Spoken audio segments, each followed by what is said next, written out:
I'm going to out myself as a proper nerd here, but did you guys ever do debate growing up? Oh, Jesus. Yeah, you guys, I knew you weren't going to like that. But the way you like formally do debate? No, we played sports and shit. The way that you debate's how you end up with a mustache like that. Was this held inside a locker, or like where was this? Did you guys have a room? Foreplay brought to you by Barstool Sports, presented by our very good friends at Chevrolet. Trent, you do a little cracking in the knuckles before you clap there? I did. I cracked every single knuckle in my hands. Do you guys do that? all the time, constantly. Yeah. And I was like told, that? I was told as a youth that it causes arthritis, but I believe that is an urban legend. So I just continue to crack my knuckles at a accelerated rate. Does it have any effect other than just kind of as like a relieving sound and feeling almost? I mean, there are air pockets in there that you're getting rid of. So I think maybe it's a short-term thing, but it certainly gets rid of discomfort for me. I mean, I crack my knuckles, I crack my neck, I crack my back every day, a couple times a day. I think there's anyone out there that doesn't crack anything. My mom. They've gone their whole life. My mom, because when I do it, she goes crazy.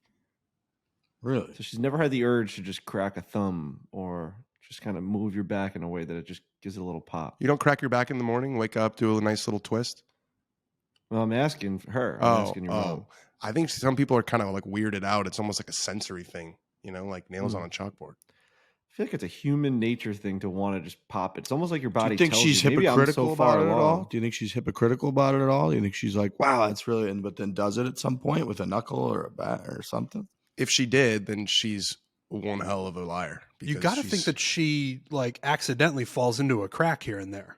Oh, I think Yeah, I think that's it what I was happens thinking. for sure. I just don't think it's ever by design. And in those moments, there's a sigh of like, oh, Dude, you just don't really think about it. Just keep ankle moving. occasionally, you know, your ankle gets stuck a little bit. You Oh. give it that little, and then it like You're in releases bed it. and you kind of extend your feet Yeah. and you get that fucking ankle Come crack on. on the top. Mama Rap's doing that for Oh. sure. Speaking of rap, I'm hearing whispers of a just a novel of a Monday, usually earlier part of the day rap that went out today on BarstoolSports.com. Yeah, we did year-end awards. I spent all last week pouring over the internet, just reliving the year, basically. And it was a crazy year. It feels like Riviera was so long ago when Bryson and DJ were saying that they're committed to the PGA Tour. But it would all happen in 2022. So we're putting a wrap on the year we're handing out player of the year, shot of the year, round of the year, social media post of the year, lived affection of the year. And we've got it all. It's quite the entertaining read. So I think you guys should have Mustache of the year would go to me for sure. But that I was could not not one of the address it awards. for much longer because that thing it's a choice. Yeah. It's I'm going for like the Brooklyn dirtbag look I'm here for a couple of weeks, so I figure I might as well lean into it. I know Nailed it doesn't look good, but every time I look at someone, they kind of double take, that's worth something. I think in this day and age, if you said you're going for the Brooklyn dirtbag look, that's got to be the worst look, like amongst the most people in America. You know what I hate mean? that. Like that's the most. That's No, the we're saying most America probably hates that. Like America would agree that the Brooklyn dirtbag look, if that was a costume in the Halloween store, would be the least bought costume in the Halloween store. Look, it's You a know what I weird mean? time of the year. Things are zany, you know. Things are Yeah. weird. It's the end of the I'm year. We're saying having fun. The connotation of like a Brooklyn douchey dirtbag has, I don't think, ever been positive. Like, right? No, it's I mean, It's a unless half you're troll. going back to like when my grandpa lived in Brooklyn, like if you were a dirtbag back then, you might have been kind of cool. You had Yeah. like a cigarette in your fucking ear, you were playing stickball, but I don't know if that would be considered a dirtbag. But like a Brooklynite back in the day was like a cool cat. yeah. And then I tell Now people I it's have a golf podcast, and then the whole thing just comes collapsing down. Yeah. Now it's like, where are you parking? You're having arguments on the streets. It's a lot. Well, yeah, you know, we've had phases. Frankie, you did during COVID. Was it when you had I had a wild mustache. stash situation going on there? Well, it started with an Islanders playoff beard that kind of grew out into the cheeks. I went to the White House with You had it, the which was Crosby. just not. You had the Crosby going. Yeah, I was in the Oval Office with like a ridiculous I mustache. can't believe you took that. Still, to the Well, that White was House. when you filmed the Trump interview. Yeah, it's still just like, you know, I have a photo in there of just me with a mustache, and everyone's like, that's just not, the whole thing's not real. Everything about you wearing that thing is just not real. I was very committed to that stash. I really was. I mean, I could have easily just shaved it off the morning. would have of. taken half a second. Half a second. Yeah, you would, like, I remember a year later, you'd be like, I can't believe you guys let me go through that. I think we told you every day how ridiculous it looked. I kind of, you know how you can, well, you guys don't deal with this because you have facial hair, but like I can see now like that 2 years have passed since I did that. I mean, we kind of did it for the Max Homa one this year. But I can see like the follicles are almost more there than they were when I went all in against when we went into the White House. So it's like I want to kind of give it another go. I think it'd be more full because it wasn't that bad. The mustache wasn't bad. The beard was bad. Like the mustache, I think was doable. You just Bring it need another back. Islanders playoff run, right? Yeah. So we'll do that again. That'd be a perfect How you looking? opportunity. You know what's weird about them is like they're not going to overtime. So like they have 17 wins, which is more than the teams around them in the division, but they also have like 11 losses. So it's bizarre. They're just like a 17, 11, and 0. They have like so like all these games they're losing, they're not even grabbing a point. So they have way more losses than the teams around them. Like the Rangers, I think, only have like 7 or 8, but they have 5 overtime losses. It's a very weird start to the season, but they're playing great. Like, Blues are having a they're playing weird really year. well. Blues are one of the weirdest Yeah. teams in the NHL. I watched that Blues game last night. That was fucking horrific. Dude, they're like that every night. They're like that every night. It's 7 fucking- seconds to go. They blow the game, and then they just lose on the first shot in overtime. Those fans are like, 11 seconds ago, we were cheering for a win. That's happened many times. Like that, those type. I mean, the other night they gave against the Islanders. They were up 5-1. I thought that was going to be an all-time win. I was just about to fire off a tweet at you too, and I got distracted, and then I looked, and it was 5-4. I was like, Yep. "What the fuck are they I doing know. in the I third know. period?" So they're just a weird fucking team.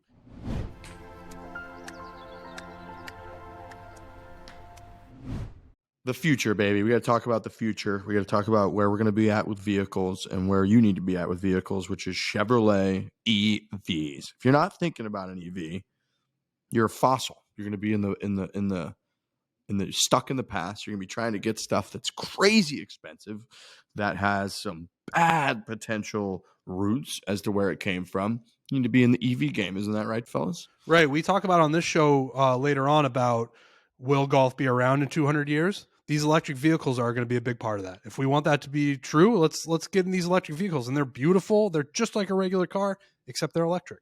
Sustainability. A few Chevrolets beloved and best-selling have now been designed as electric vehicle models powered by Ultium. They got electric vehicles available now. You could buy the Bolt EV, the Bolt EUV, and you can reserve now the Blazer EV, which is what I'm going to do, and the Silverado EV. They're affordable. You don't have to be rich to have an EV with an established full-line brand like Chevrolet. We can offer multiple EV vehicles with the volume, the variety, and the value customers all over the world have come to expect. Frankie said it perfectly on the last show. Just go check out Chevrolet's website. Go look at their site, click on the EVs, and just play around a little bit. You're going to find yourself a beautiful vehicle that is also electric, and you're going to be like, wow, I didn't even know these existed. Wow, these are affordable. EVs for everyone, everywhere. Chevrolet.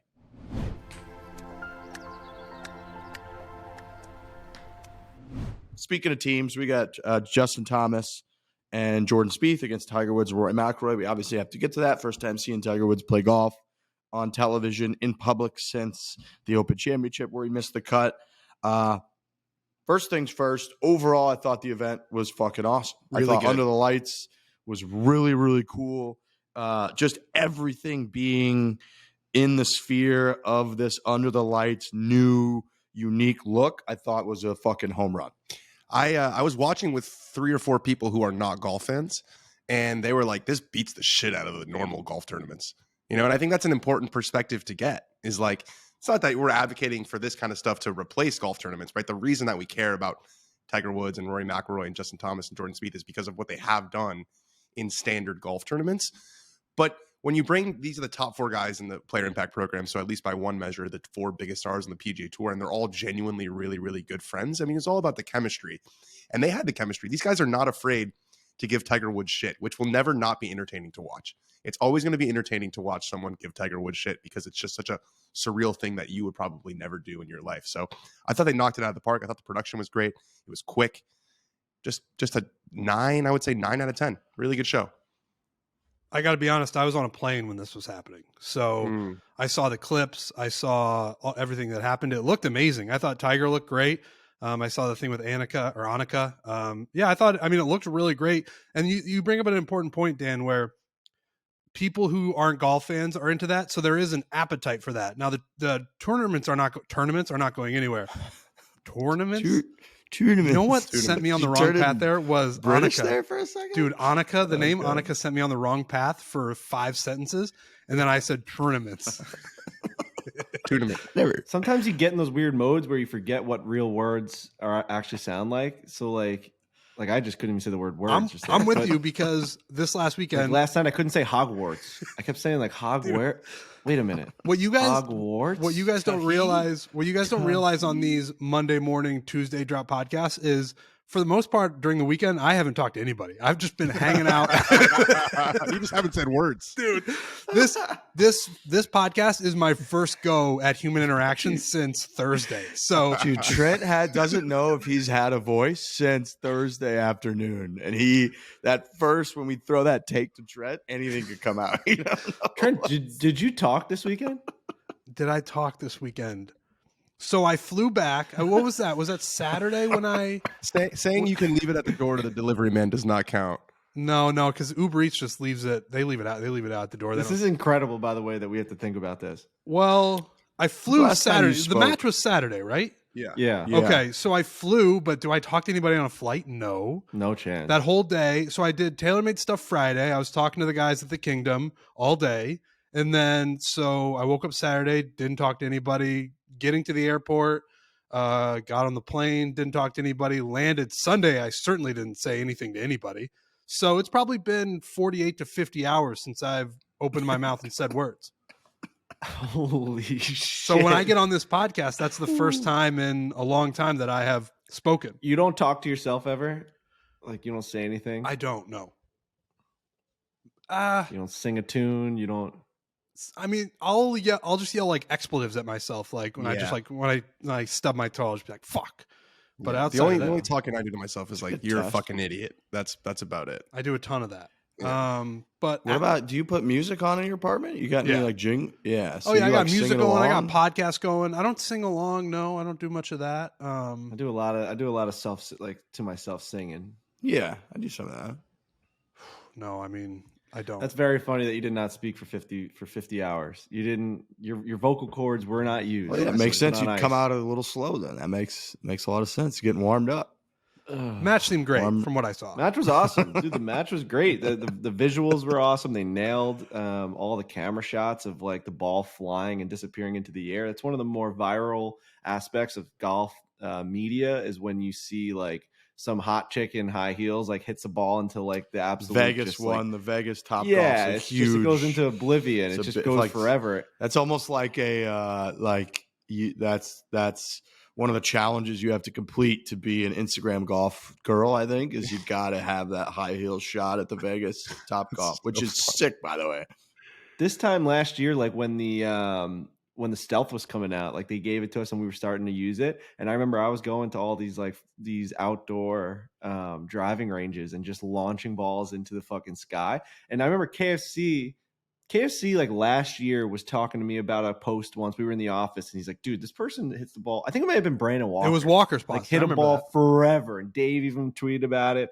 They're like, dude, he hit that ball 400 yards. I'm like, no, it's kind of just a cheat code when you hit it at night. It just goes You forever. did that last year for a little bit, Frankie. Well, I'm you saying, had a I kind whole of did it range to like yeah, prove yeah, it. yeah. I remember sending it to KC being like, I hit this ball into another orbit. Like it's gone. There was the That's video our of boy- Mike Trout. Remember Mike Trout hitting one Yep. like with a super baseball swing? Yeah. Yeah. It is. There is something optical illusion. It just looks like it's never going to come down. It's our guy Kawamura from Instagram. Mhm. Yeah, that guy. Yep. He's every shot he hits, it looks like he hit a The Kawa 350-yard draw. Dude. Yeah, and then he's like Kawa shallow. He puts under there. He tells you how Yep. to get shallow. That's the figure I eight. was, I was watching. But him yeah, this like when morning. Tiger did that, where he put his back to the fairway and hit that like hook thing, was the most insane thing I've ever seen in my entire life. So they had a lot of fun with it, and you got to see. It was basically like you didn't need a tracer; you got to see the ball and how it moved without it. So it was a lot of fun. Yeah, it was cool. Yeah, I thought they did a great job. I thought the Under the Lights was an absolute home run. I thought one of the clips, and somebody submitted this in from the gallery too, Sean B, whose favorite truly is Truly T. He said one of his favorite takeaways was Tiger drawing his putting alignment line on his ball freehand without any tool helping him during the preview show. Yeah. Talk about a steady hand. I mean, Saw that clip. That was just so like precision, freehand, perfect touch. It looks so clean the way that he did it. You got any other human being on earth that does it. Basically, it's like, they lock their head into a contraption to be able to draw that line on there straight, and Tiger just freehanded on there. So I love that. He obviously looked a little bit sluggish, if we're being honest with each other. A little dragging. His foot's still clearly not 100%, even obviously not 100% from pre-accident, but I thought it was very obvious he did have another little injury from the, workout, plantar fasciitis, whatever the hell we call it, that had him limping even a little bit more than usual, but he's still able to hit golf shots. He birdied the first hole, still playing his little cut, was able to hit that fucking sling and draw, which was fun. So overall, I thought giant success, and I didn't see anything from Tiger that made me think, oh, he's like anything that was a roadblock in my mental progression of Tiger's progression. I think that's fair. I think he proved what he said, which is that, he can hit any shot. It's just the walking that is an issue. It's incredible to me that he's still able to hit the ball like that with what's happened to him. It's just proof that, like, the guy's a golfing savant. You could put his right hand in a blender, and I think he'd probably find a way to break 80 6 months later. Like, he can just do things that no one else can do with a golf club. Now, the walking stuff, it's interesting how he's talking about it, because he's, like you said, Riggs, you said this on the last podcast or last week at some point. It resonated with me, is that everything Tiger says to the golf media is thought about, it's considered. He knows exactly the message that he's sending. The message that he sent over the last couple of weeks is that I've got the golf figured out. Now my focus is completely on the walking. And it's sort of exciting. I don't know if he's ever going to figure it out, but the task is very simple. Find a way to walk. Yeah. Tiger Woods can play golf still. That's the thing I took away from it. Tiger Woods at any level, he can play in a tournament. He can play in a major. He's going to be able to hit the golf shots. And I think he proved that. He went on national TV. He played with the 3 best golfers in the planet. He fucking hit really good shots. Obviously looked a little sluggish, but he competed, made a birdie on 1. I mean, the guy fucking can play golf. Let's just get him to a place where he can get from ball to ball. I'm not going to bring up the carts again. I'm not going to do all these things. I'm just saying, if we can figure that out, he's figured out a million different things in his life. He always progresses. He always adapts. If he can figure this out somehow, maybe it just comes to him one night. Oh yeah. It's also, our guy Tiger is not a 7 p.m. golfer, right? I mean, he's probably up at 3 a.m. texting Rory about the workouts that he's doing. And now he's got to wait 17, 15 hours to play golf. Like, we can't. That's just too late in the day for him. So I like that it's a show and all that, but he's more of a morning tea time guy, maybe a mid-morning when it starts to warm up. It's not freezing still kind of guy. His body's moving. And then by the time we get to the afternoon, that puppy starts to shut down. So he's not a nighttime golfer if we're just going by, the schedule that we've come to know from Tiger Woods. So all things considered, I thought he did fucking great. He looked good out there. The Annika clip was fantastic, how genuine and real that was. The chirping afterwards, the video from JT and Spieth, where they threw in that little nugget about, like, don't worry about it, nobody can beat us, was fucking fantastic. So good for them. Good for them. Good win by them. I had the same embrace with Annika, by the way, when I was at the Hay. I told you guys, when I golfed with my dad, we were at the Hay, and I just like hit a shot onto a green. I'm walking, and at the Hay, obviously, it's the smallest par 3 course ever at Pebble Beach, and all the holes are right next to each other, and one of them that like kind of cross over each other. Annika just like was like, "Hey," and I was like, "Oh shit!" Like, "Hey," and I ran over, and her son came over and took a picture with me, and I like hugged her, and she's like, "Everything great?" I said, "Yep." And then we kind of just fucking went on our way, and it was insane. That's lovely. My dad's like, "What the fuck just happened?" Just the best, female golf legend of all time. But she like kind of walked over, and I'm like, "Oh my god!" When I saw Tiger, I was like, I've been there before. I kind of am like Tiger Woods now. Dude, me and him are one in the same. Her husband gets it. I think he's pretty plugged into Barstool and Foreplay and the golf scene. He immediately was the one that was like, "Let's get a photo," and he like posted it on like her Twitter. It's just like immediate social media. Yeah, I like him. I think he gets it. Like when we saw him down at the what is it, Tournament of Champions that we go to? He I think we chatted with him for a little bit, and I remember him being the one from that crew that was like, "Oh yeah, we were nervous that there's no chance she remembered us because we had just interviewed her maybe 2 weeks prior to that. I feel on the show, and we saw her and we're like, holy shit, there she is. There's no chance she remembers, and she did. So I think she, I think she was very, very. She's like Tiger in that sense, where she keeps everything in check and knows all the names and knows like who's hard to do. Have you guys had an experience? Very hard. Have you guys had an experience where you interviewed someone and then a week or two later, they just don't remember it all because I had an all-time one. Any of those come to mind? I think Brian Bumgarner at one point, the first time we saw him in real life, like kind of didn't really know who Was that we at were. Tory? I think so. Yes, it was at Tory. He was just like, "Oh yeah." Dude, And then obviously he knew exactly who we were. I would He just, say my best guess is going to be Dustin Johnson. I feel like we filmed 2 years ago That's who at mine TaylorMade is, Media too. Day. We spent an hour with him, and he was fucking great. He was using our drone to talk about how he's thinking about getting one for fishing, and he was chirping us.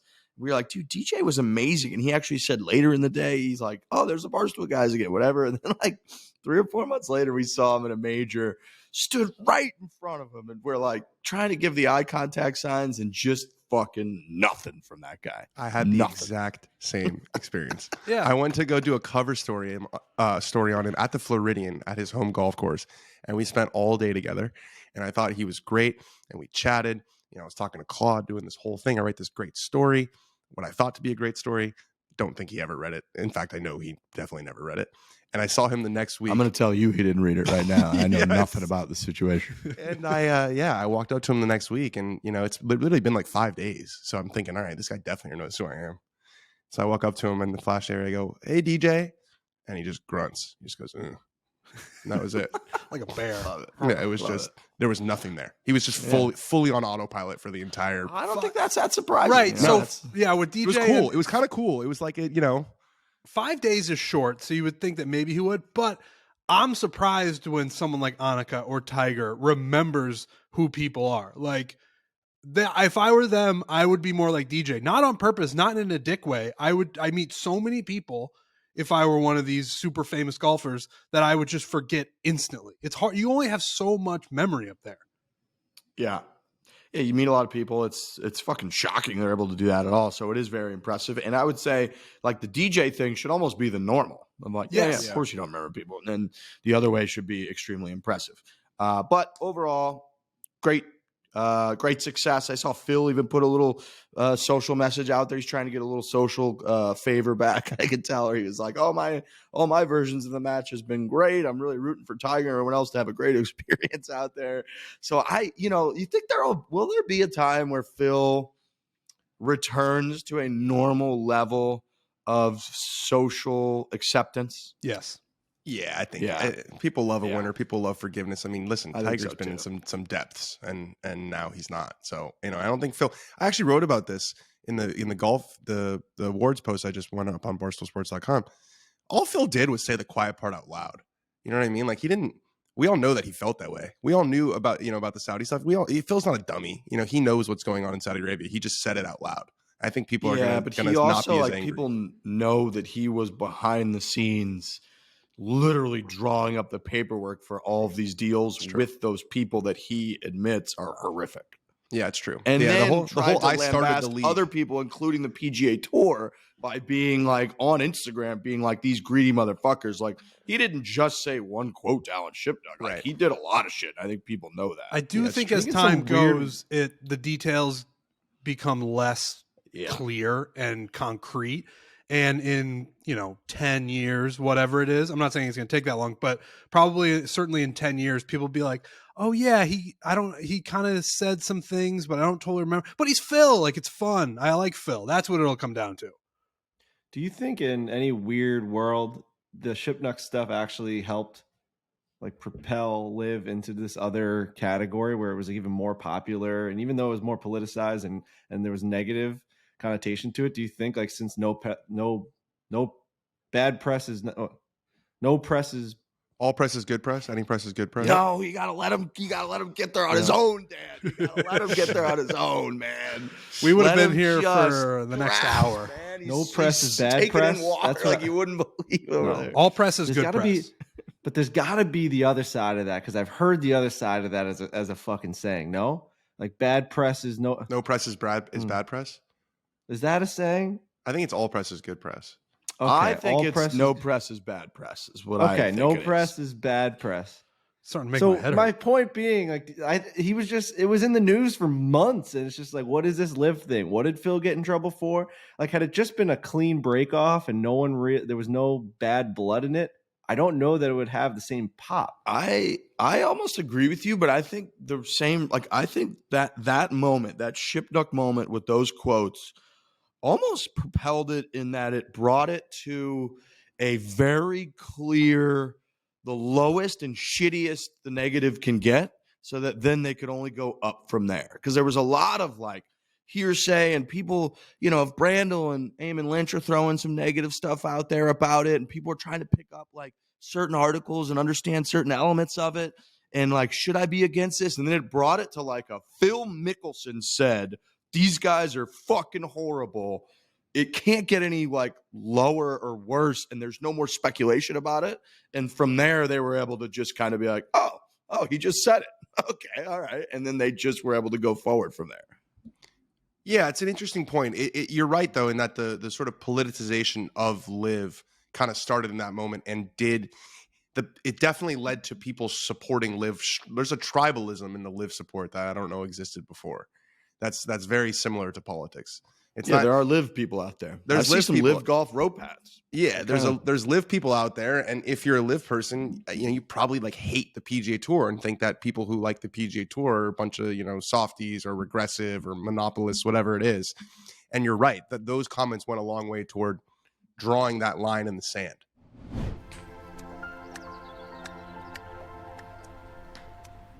Whoop 4.0. This puppy is sleek. I saw it on Rory's hand, a couple of the clips, because he was like right in the kitchen. You could really see it popping on Rory's wrist there during the match. But Whoop is fantastic. It is the best going by far.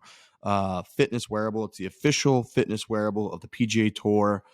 Great gift for yourself or for your loved ones this holiday season. Whoop is running a 20% off sale right now through December 18th. All kinds of data, man. We talk about the sleep a lot. Obviously, we talk about how it gives you your heart rate. It's a phenomenal way to just keep a really detailed, up-to-date, up-to-the-minute, barometer on how you're doing as a person and how your body's holding up. I know they have groups that you can join. I know there's a foreplay group where you can kind of compare everybody's stats and sleep and strain.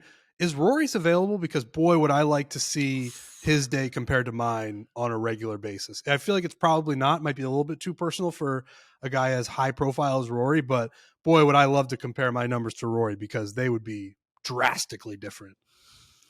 That is a really good idea. Yeah, I was in a group with Brock Nelson, and he used to send me seeing if I was still alive. Like the number changes, the HRV and stuff was insane. He's like, dude, is that what a normal person looks like? Because he felt like a superhero compared to mine. It's bad, dude. For people that live kind of a lifestyle like a lot of folks that I'm friends with, where it's like, yeah, Monday through Thursday or so, pretty normal, like decent. And then like you throw a couple benders in there. You even like on a Tuesday night, the Blues are playing and we all going to go out the game. And you look at this thing, dude, the recovery is laughable. I'm showing you this. It's like green, even yellow is fine. And then this red here is, and if you could see this one I sent my buddies from the other day of when my pals were in town versus the second that they left. Oh yeah, look at this puppy. I'm going to show this to you guys right now. That is just you're down that's there, pretty dude. Clear. Yeah, that's clear. That's while the buddies are in town and you're drinking and playing golf every day and having laughs and staying out later than you should. And then you're just fine and great for 3 days. So whoop.com. Go check them out. That's WHOOP.com.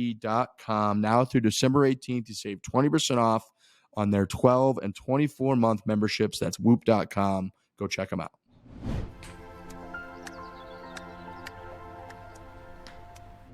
Big thing that stood out to me when I thought about this whole last year and the wrap, which people should go read, barstoolsports.com, was how long ago even Scotty Scheffler winning 4 out of 6 tournaments in a row.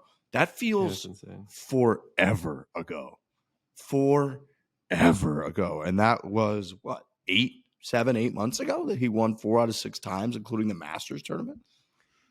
I can't wrap my arms around time anymore. Time it freaks me out. I don't know what had happened, but things that, like when we talked about last show or whenever that was, when we talked about walking down the fairway with Tiger, that felt like a year and a half, 2 years ago, and it was 6 months ago. It's just, there's been a lot of things that have happened in this year in golf in particular.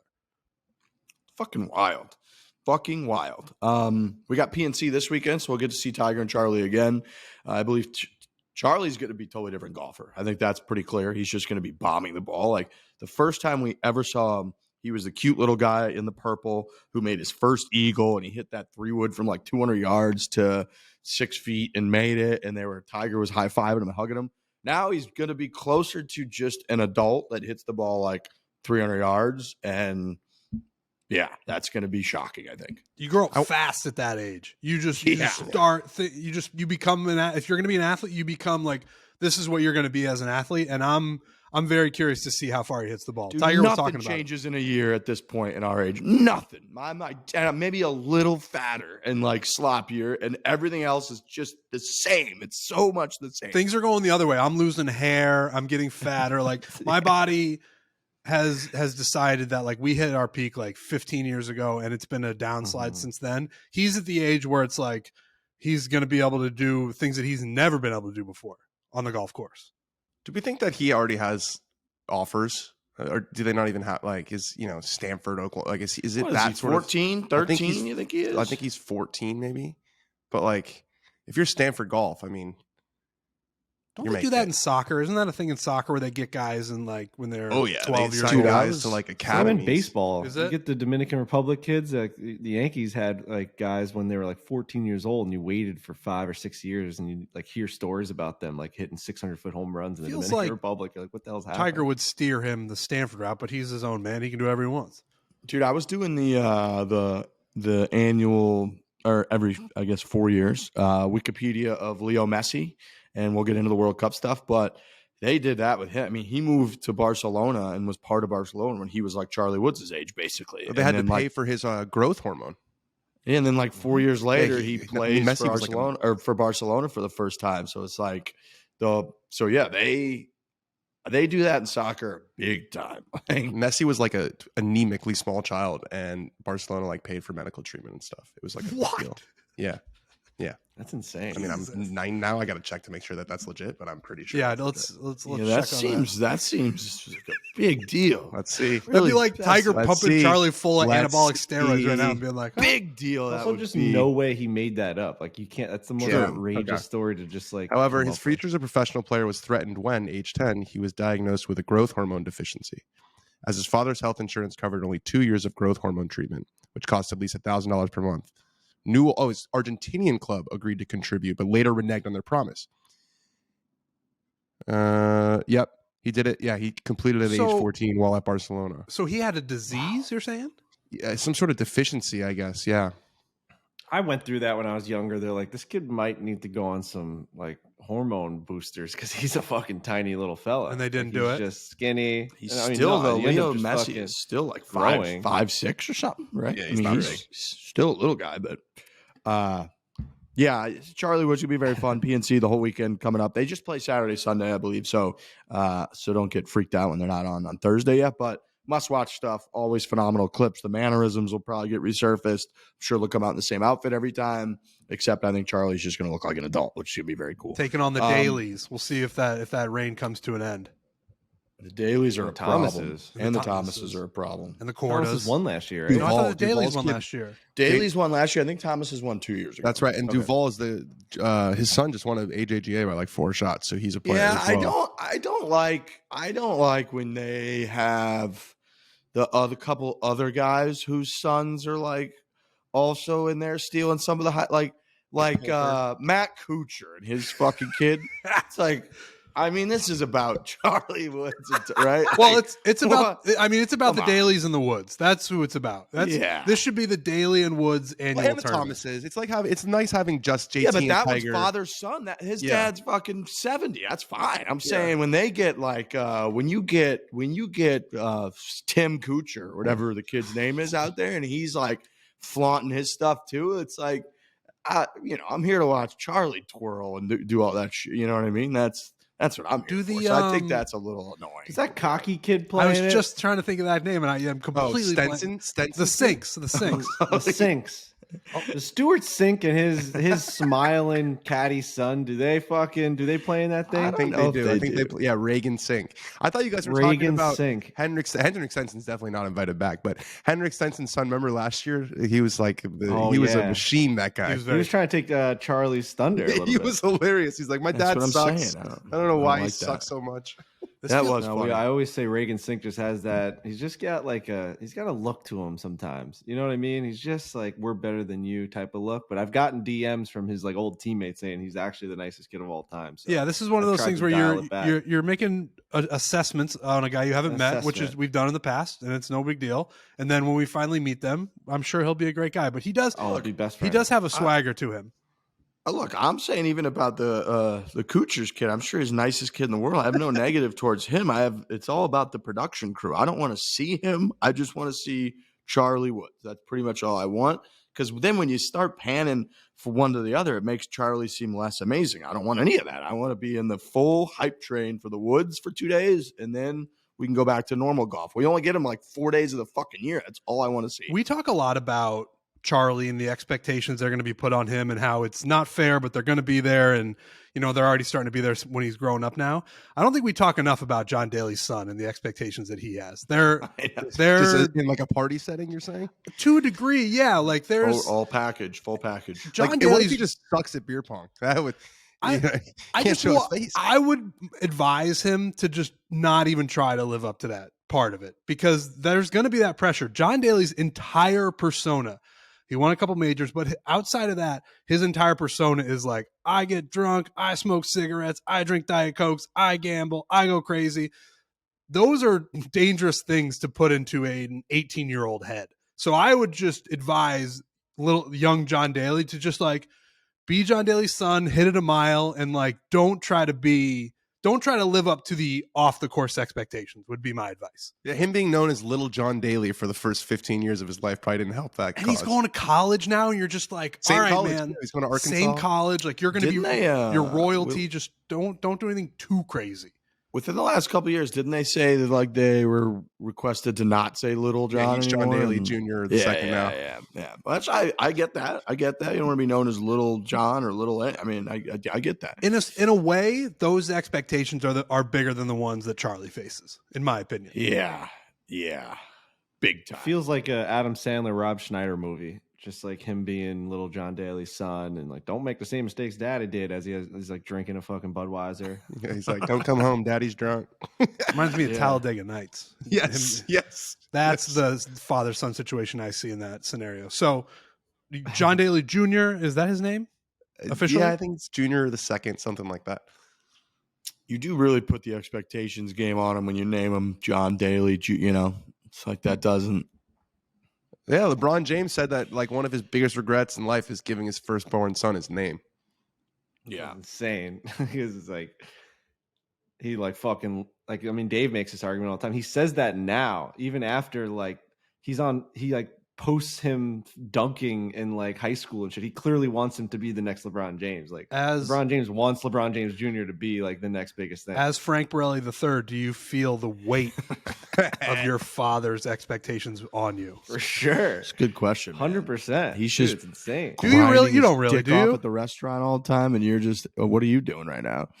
No, I mean, like, I think that he's so. Oh, by the way, you know how this new iPhone update, like, you just are always hitting that little button where, like, you just start Yeah. talk texting Mhm. into the message. Has that Yeah. happened to you guys? Yeah. You look Sucks. down, you have a whole essay written out to You got a someone because it's transcript. just been recording you. Yeah. No, I think my dad is so nice that it covers like me having to be nice. It's actually like the opposite. Like I don't even have to. Oh, fill that's into his nice. shoes. That's No one adorable. expects it. No one expects me to be anything like him because it's like impossible. Oh, Jake Bass pointed out also that John Daly signing the Hooters deal with his dad was also a choice. I'm Yeah. just saying, we got to look out for this kid. We got to like make sure, because the party expectations are crazy. Yeah, that guy shows up to a frat party and all eyes are on him. Right. There's a lot that comes along with that. Yeah, I mean, I'm not gonna make a joke about it. Okay. Don't. We'll move on. All right. We'll move on. Okay. QBE Shootout. Our boy. Our boy Sahith Theegala and Tom Hoge get their W. I don't think this is anything official. Is this count what? I asked him. I texted him last night. I said, "Congrats, my man. I got to be dialed on the pod tomorrow. So, is this the first victory? What's the official word?" And he Can't said, be. "Thanks, guy. No, but it's nice to get a little tease. Makes me so effing hungry to get a real W." So there you go. I was thinking about that. I mean, it's good to win one. It's always good to win no matter what you're participating in. But for a guy like him in a situation who's got an incredibly bright future in front of him, a lot of wins to go, you can't count this one as your first. Yeah, I was expecting an answer like that, but it was nice to see. You know, it was nice to see he didn't get caught up in the emotions and say, you know what, like Steve Williams after winning the Bridgestone with Adam Scott, where he said it's the greatest win of my career. Yeah, it's just nice to see that he kept his perspective there. Yeah. That was awesome when he said that. That When was Steve Williams said fantastic. This one Oh, right yeah. here, there's not a single other victory that matches this W right here. It's like I don't even remember They anything else. they just ignored it. I don't think they interviewed Adam Scott. They just interviewed Steve Williams, and he was like, "This is the biggest win of my career." It's Did I- not even close. did I see that Stevie Williams is back? Am I wrong Yeah, about that? yeah, he's doing part time for Adam Scott again. That's right. All right. That's Tiger's ability, he's got a lot of great ones, golf in particular, Mhm. but his ability to completely cut a person out and then never, ever, ever, ever, ever, ever, ever talk to them ever again is right up there with his golfing ability, I would say. It's phenomenal. He's about as good as it gets at that. I mean, It's not like people making money off his name. So when Steve went and ran his mouth and all Right. that stuff, and Hank Haney wrote that book, he was not playing. I mean, I thought, remember the clubs that sold for like $6 million or something a couple months ago, and you know the story was that he gave it to one of the club reps at Nike as like a gift for working on his clubs, and that guy turned around and sold it. I mean, Wow. I'd love to know Tiger's views on that guy. But, yeah, but I mean, that's a in no-brainer. If you defense of really the guy, sold for like, $6 million, that's a defense of the guy, no-brainer. yeah, who like, oh, I'm out of That's Tiger like Circle. What did being in Tiger Circle do for him financially? Like, That's literally like that nothing. Twitter question always goes around. Would you take $500,000 or dinner with Jay-Z? Would you sell Tiger Woods' clubs for $6 million or still be able to talk to him about the weather? It's like, of Right. He's not course responding to your text either. It's not like you're actually friends. Right. No, dude. I sell that thing so fast and make your head spin. Yeah. Yeah, you just gave away you gave away every possession that you own for the Black Friday. Yeah. I actually just said so we that could out. sell a couple more T-shirts. Those fucking things. Let me tell you something about shipping costs. I mean, that cost me $680 to ship out. Amazing. Dude, that big golf bag was a fucking it was $390 alone. And then I had these fucking because it was like a specialty box to put the wedge in, it's like a triangular fucking box. That was like $100. I'm like, I looked at the guy right now. I'm like, what's happening right now? Why is this? And then we couldn't even fit the bag from TaylorMade in a regular box. So like the guy looked at me and goes, there is no options here. I can't ship this. I'm like, well, obviously you have to ship it somehow. Like you're fucking FedEx. They ship Like, cars, bro. You can they ship ship cars. this garbage. So this lady, I called her like the angel of FedEx. She just walked in, like the little fucking bell rang, and she goes, why don't you put it in a box and then put the same size box on top of it and then tape around where it connects? And he's like, yep, that'll work. And she just laughed. She didn't do anything inside FedEx except do that. She literally didn't drop off anything. It was crazy. She literally walked in, gave us a suggestion, and left. It was nuts. Yeah, that was Yeah, an she's your guardian angel. angel. She is your angel. So yeah, they're getting their shit. Hopefully they like it. Yeah, you got to be at that point. You're like, dude, I don't care if this stuff gets there after the Masters. Just you got to ship this for less money. That's just what I need here. Dude, yeah, I shipped the bag to like Missouri or something. He's like, this is going to cost. He looked at me and goes, this is going to be a lot when I hit enter. Because he's like, it's going to be a lot. It's a heavy bag. We used multiple boxes. It's just, there's no way around this right now. I loved the Nelly Korda clip from Kiz and Max just praising the fuck out of her game, which makes a lot of sense. We've brought her up on the show a good amount.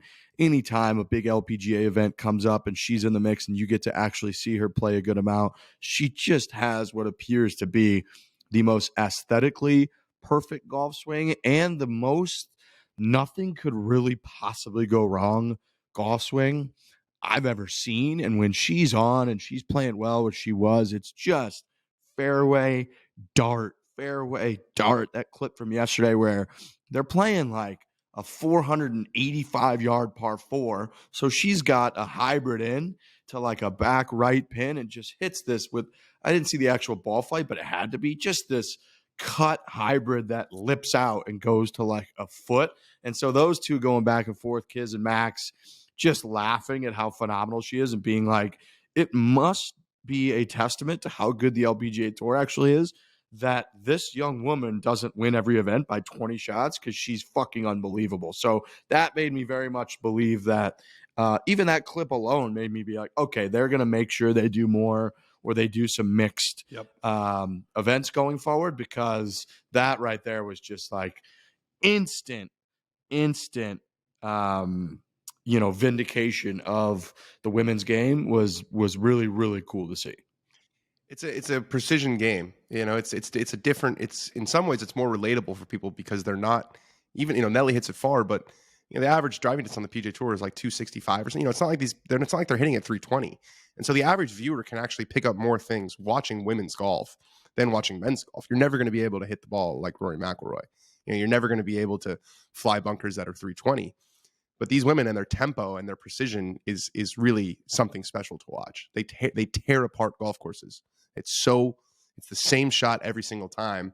And it's throwback. It's like back in the days when accuracy was the most important thing in golf, and these women are just deadly, deadly accurate. Yeah, she's sick. She's just fucking sick. So I remember her clip from last year from the PNC with Tiger. That made me think of that when they're starting to get in the mix a little bit more. So hopefully more of that occurs, because I do think that's going to be one of the only ways to really elevate the profile of the women's game is you get them in the mix more with the men, because clearly the biggest superstars, the ratings, all that. If you get them in the mix more with the men, you get those clips like those two guys talking about her, it's going to get more awareness and people are going to go, holy fuck, I got to watch more of this because these women are unbelievable. So I thought that was really, really cool. And they got to keep them from going to, there's a lot of chatter about a women's live league, or at least some sort of series. Really? Yeah, and they already have the Aramco thing, which is part of the Ladies European Tour, those are like the richest tournaments in women's golf. So, the Saudis taking over women's golf would be a lot cheaper than taking over men's golf. So it's in the vested interest of the PGA Tour now to get them more closely in the fold. That'd be good. That'd be a good little outcome here. I'd like to see that. So yeah, thought that was awesome. Nelly's fucking unbelievable. Her swing's great. If you're bored, just go look sometimes. So go through her Instagram and just her she posts a bunch of down the line swing videos, and it will inspire you to be like, she makes it look really fucking easy. Obviously it's not. She makes just swinging a club perfectly look like you could do it, even though you absolutely can't. And it's just fun to watch her swing. So I thought that was really, really cool.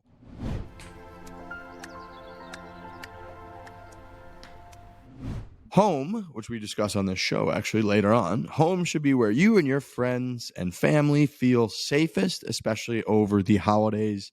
This season, give yourself and your family the gift of peace and protection with the #1 rated home security system, SimpliSafe. And right now, SimpliSafe is offering 40% off a new security system. Sounds like they want to go out of business. 40% off they're giving away.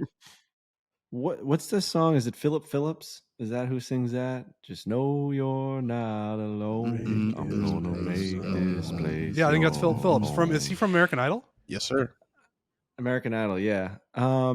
You can't get a home without a mortgage unless you're paying out the pocket, which nowadays is just impossible. These things are just insane. There's all this tape. There's all we're these. doing simple. I was thinking, is he going for CrossCountry Mortgage? Oh, fuck. I felt that. I was like, I think he's going to get back to it. I think he's going to get back to it. I saw you veering off. I actually knew SimpliSafe, and then once I said the home song, I just went off. It's just like the best part is the next ad read is CrossCountry Mortgage. So you're gonna have to keep yourself fired up. I'll do it again. You can get all fired up. I will. SimpliSafe, in an emergency, 24/7 professional monitoring agents use Fast Protect TM technology exclusively from SimpliSafe to capture critical evidence and verify the threat is real, so you can get priority police response. SimpliSafe is whole home security with advanced sensors for every room. We talk on this show about some intruders at Barstool HQ happening in real time. Yeah. You don't want intruders. You got to try to protect your home. SimpliSafe is going to help you do that.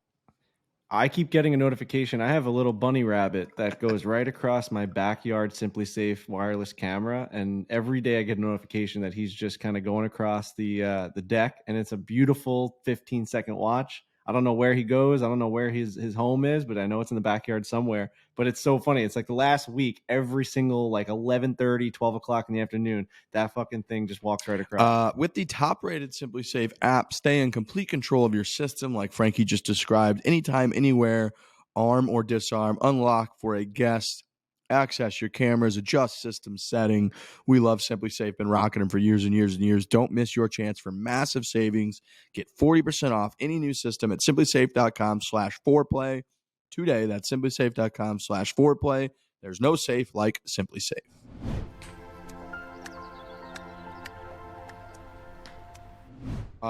World Cup. I'm all in on the Argentina train. I placed a wager when Brazil went down on Argentina to win. I think plus 360 I got them at.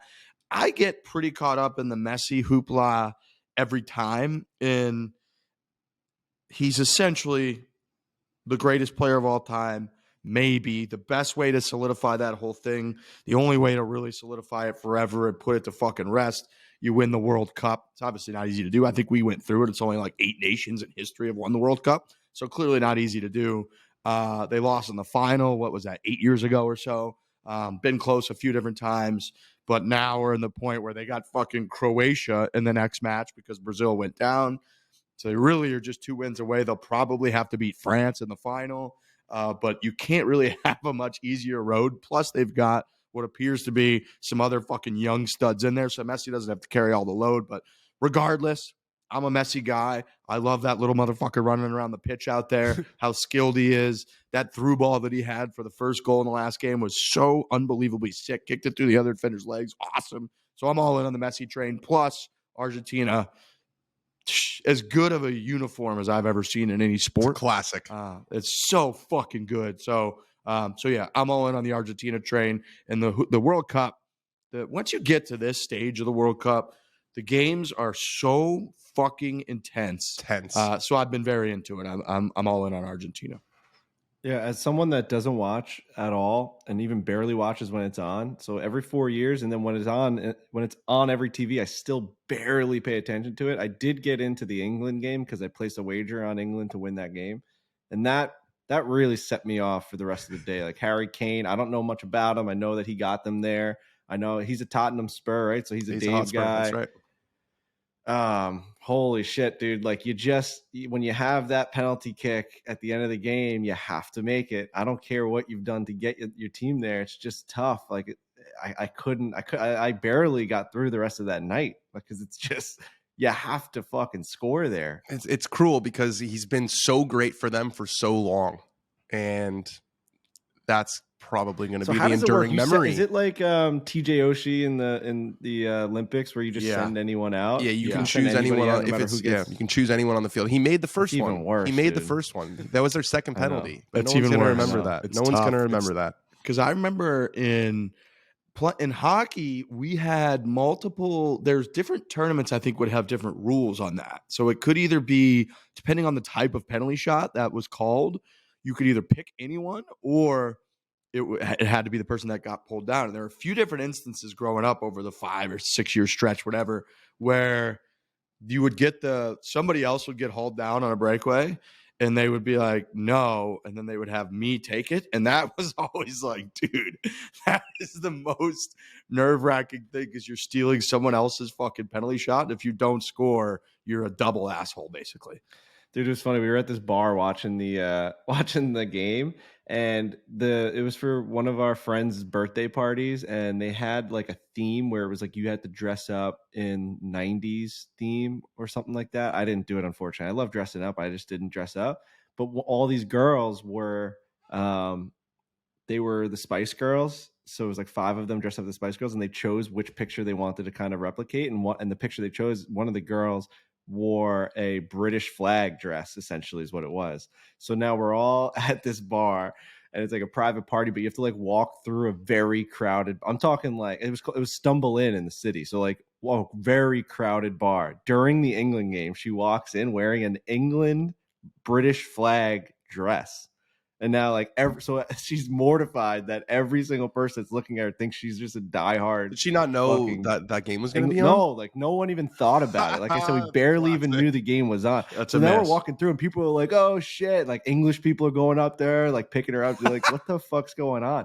And then like she had to kind of like fake it. Like when they lost, she had to be like devastated. Like, Yeah. she had to act like devastated. You're wearing the flag like on your Fucking chest. Harry Harry Kane. Kane, It was very fucked us. funny. She's just walking Yeah, around she's all like, night. like trying to talk with an accent the whole time. But yeah, it was very, very funny. It felt like something out of like a stupid daytime comedy show on like Fox. Like you show up to the bar in a flag suit and you're just like, oh, the game's It's like on. How I Something Met out Your of, like, Mother. Big That Bang would happen. Theory. Yeah. No. Well, no, Big Bang Theory, much smarter, much higher brow. But Okay. I will say the most American thing I do is completely forget about the World Cup once America gets eliminated. I don't Really? care. You're just I out. was at the Kingdom while this was going on, and they had a TV on the game, and I was with Trotty, and everybody there was super into it, and I was just like, yeah, I don't know. Like obviously the games are big and they mean a lot, but for whatever reason, I'm just like, Harry Kane missed it. That means nothing to me. I get into it, man. At this stage, it just means so much to Gambling like, is the entry point. Gambling, you've got the plus 360. Frankie had England. Like I should throw some money on one of these teams because otherwise I can't even pretend to care. It's just hard. I think to the gamble on underdogs soccer. are so charming in the World Cup. Like Morocco, beating Portugal to get to the semis, and it's got like the colonial undertones of like these European countries just pillaged these nations for a long time, and then it's not payback, but you're rooting for them like it is payback. First African country to ever make it to the semis. I mean, they were going nuts in the stands. You just know. And then those videos, Riggs, you were posting some of them about like the streets in Croatia after they beat Brazil was just full fireworks on a Friday night on like the main streets. I don't know what it says about me, but I'm the other way. I like when the favorites in this just crush a little. Oh my gosh, you guys are heartless. It's fucking great, dude. When they're just supposed to win and they got all this pressure coming from their country that's a big soccer country and they just crush them like they're supposed to. I fucking love that. It's very Brooklyn dirtbag to root for Morocco over Ronaldo. It's like you just root for Ronaldo. Are you kidding me? I was rooting for Brazil. I was rooting for Argentina. Once Brazil lost, that's when I placed the bet. But you also get like, I think it's like the Tom Rinaldi essays that they'll do on like Messi and like the missing piece. And I'm like, let's go. It just gets me fired up. So yeah, I root for that. Like, dude, Brazil, like when they had that camera right in Neymar's face while he was just lying on the middle of the pitch with his jersey over his head, knowing like this moment will just be like this last 5 minutes just changed my career forever in a devastating way. That I don't like that. I don't like that. And then it's like, if they would have just destroyed Croatia, nobody would care. Like Croatia would be like, yeah, we're not supposed to win, whatever. So I for whatever reason in those, I'm rooting for the good guys. Like not the good guys. I'm rooting for the favorites who are just better because I think that I don't know why. I just root for them. So at this point, I'm happy that they obviously lost, so that I think Argentina and Croatia just won't go away. They keep fucking scoring late goals, whatever. But I'm rooting for Argentina. I also am a huge penalty kicks guy, PKs guy. I know, Dan, you're really against them. I think that's crazy. I think PKs they're just a no-brainer, really. They're like the only answer, and I think it just delivers every fucking time. I think PKs are phenomenal. Yeah, it's definitely. My buddy Big definitely Rob has had a famous debate with our friends that he could save 7 out of 10 PKs against my friend Tom, and like we've always just been like, you're not even. It's actually the other way around. Like it wouldn't even be close. It's not even close. What is the? I think we set the over under at like 5.5 for one of these bachelor parties we go on, and Big Rob thinks that he could do it. He's like 6'4", It's like 80%. So he thinks, Trent. It's like 80%. That was going to be my Yeah. question. Take one of But the these leagues. Like, percentage- what's the success rate? It's 80%. but It's like it about drops, 80%. It actually drops. So it actually drops considerably in a shootout. You're much more likely to make it in the run of play than you are during a shootout because of all the pressure, and the goalie has all the notes and they can check before. Yeah, that makes sense. I also think if you're just an amateur, like if you're just like one of my buddies that are going to go shoot on Big Rob, I think the only time that they would miss is like when you miss the net, like you would just like miss it wide or high. Like I don't dude, think that you'd goalie, save the any. Croatia goalie made a couple, and the Really Argentina good goalie saves. both like really good Well, those saves. goalies are insane. Yeah, true. Your buddy's not Like gonna they're save. reading the hips and shit. They're fucking diving all over the place. It's nuts. For me, it's like I don't even know what the other option would be other than PK. Like that's just the only way. Soccer's not a sport where they could just play it forever. It's not like hockey where you change lines every 30 seconds, 45 seconds, so you can in theory keep going 5 overtimes. Like they're out there and they're going to have to run the whole time. So it's like you can't have them running around. Soccer's a low-scoring affair. They would have to just run around for 4 hours straight and just play a 1-1 game. You can't do that. So you have to have some kind of ending. And it's not like PKs or some bullshit like they're not doing a high jump contest. The whole point of soccer is to kick the ball into the net. So PKs are who could kick the ball into the net more than the other team. I think that's just like What if they did NHL overtime? What if they did NHL overtime and said like 5-on-5 for like the 10 more minutes? tired people get, the more tired people get in soccer, the more goals there are because the game opens up and the defenders get tired and they get I'd lazy. like to see like a lot of like a small amount of players on that big field. That'd be electric. I just think it's like once they tie the game, That would be electric. Next goal wins. Like when Brazil, you played a whole game, okay, and we couldn't decide a winner. The next team that scores wins the game. So Brazil scores, Neymar scores in that incredible solution moment. to like PKs because I think you're still going to get games that would go forever without anybody scoring. Yeah, there would be, but I think there'd have to be some sort of like, okay, now we're taking a player off on each side or something like that, where it would have to be. I just think the game should end with a goal in the run of play as opposed to this arbitrary competition that is kind of similar to. You know, it's the joke that people make, but ending the Masters with a 6-footer contest, it's not the whole part of the game. It's just a very strange thing that someone created. But it is a big part of the game. Like Harry Kane missed one in the run of play. That's the exact same thing. And that cost them like their World Cup life. Like it's a very big part of the game. It's definitely a big part of the game. And I can't argue as far as drama. If we're trying to just provide drama, there's very few things that are as dramatic as a penalty shootout in the World Cup. Plus you're like taking like in my opinion, you're taking like the key skill, which is fucking scoring and then trying to stop the other guy from scoring.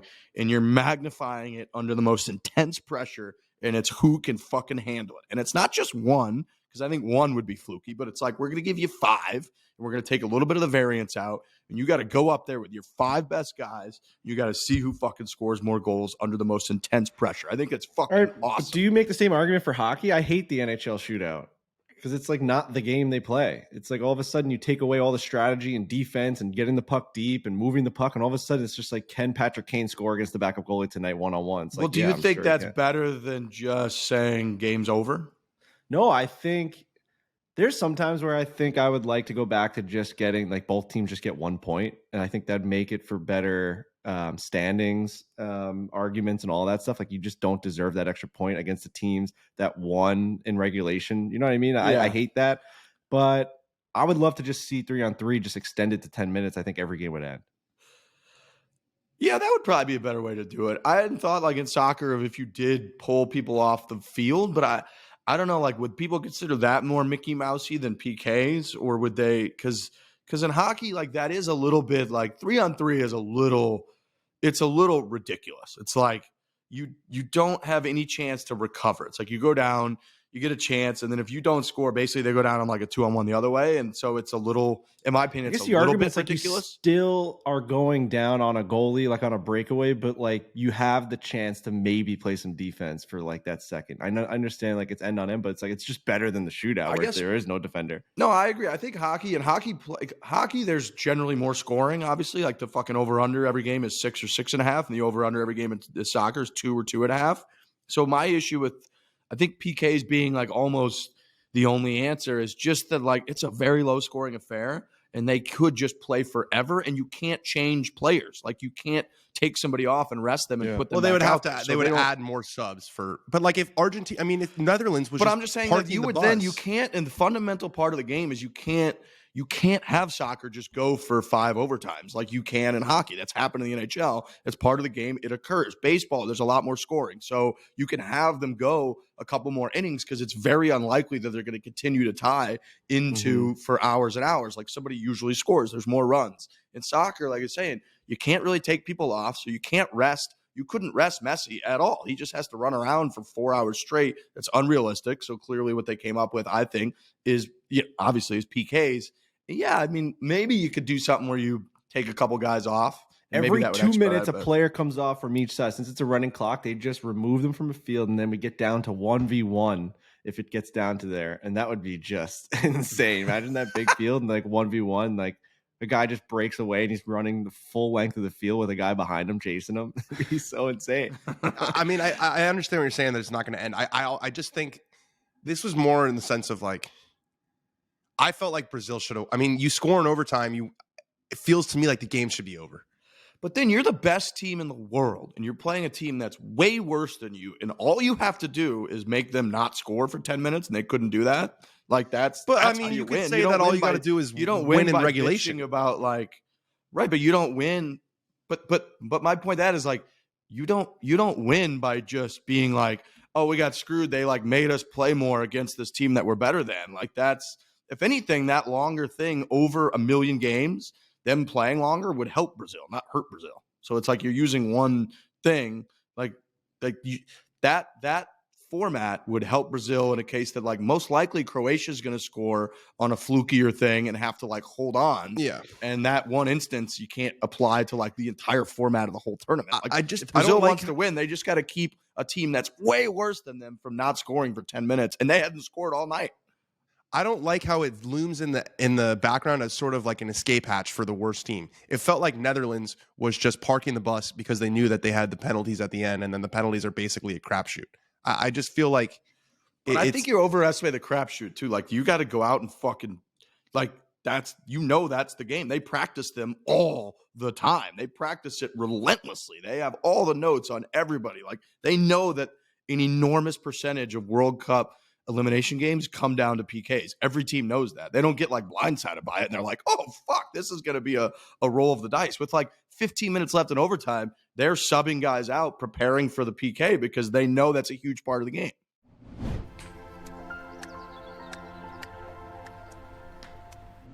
You got to live somewhere, ladies and gentlemen. That's just a fact. Might as well own it. Unless you are more interested in paying someone else's mortgage, which is no fun whatsoever. It is a good time to buy when you are ready to buy. CrossCountry Mortgage listens, understands, and communicates throughout the entire loan process. If we have one favorite mortgage company in the world, I think I know which one it is. You know, you gotta have a mortgage company for Go a off, home, King. okay? And what's that? Is it it Philip might be. Phillips? Is Philip American Phillips? Idol guy? Is it? Settle down, it'll all be clear. Just know you're not alone. I'm gonna make this. I think that is place Philip. your home. I Is it think your it's home Philip or my home? Phillips. I think that's Philip. Probably Phillips. right about that. You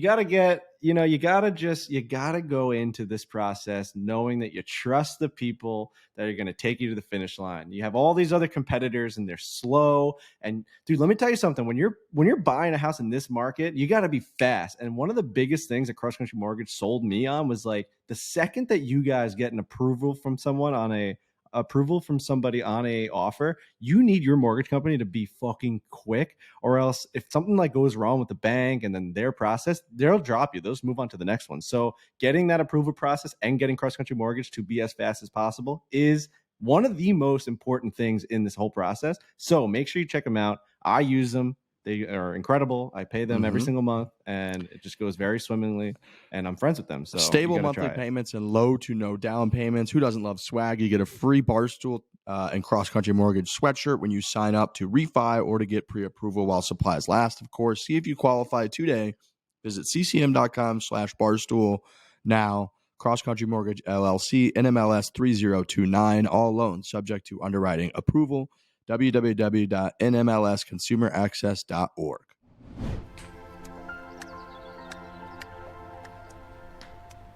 Argentina national team could easily lose to FC Dalys in a penalty shootout. It's not a fair way of determining who the better soccer team is. It's a fair way of determining who's the better team at PKs. But what Frankie said, that's not the game. But I think we're going in circles here. I would shoot all of my PK shots straight until they figured me out, and then that would be the notes on me, and then I would go left and right. It's kind of what Argentina did. I would go straight for the first 5 times probably. I think their first 2, they just buried him dead straight, and then the goalie the rest of the time wasn't even close because he was like, "Are they gonna fucking kick it?" Right. Then you got him. Then you got him on Yeah. skates. They're like, "Is this motherfucker going to go straight again?" And then they're thinking, "No way." You go straight again, and then you go left and right. It's like in when I played MLB The Show a lot, I would be in an intense online match. I would throw 9 curveballs in a row. Mm-hmm.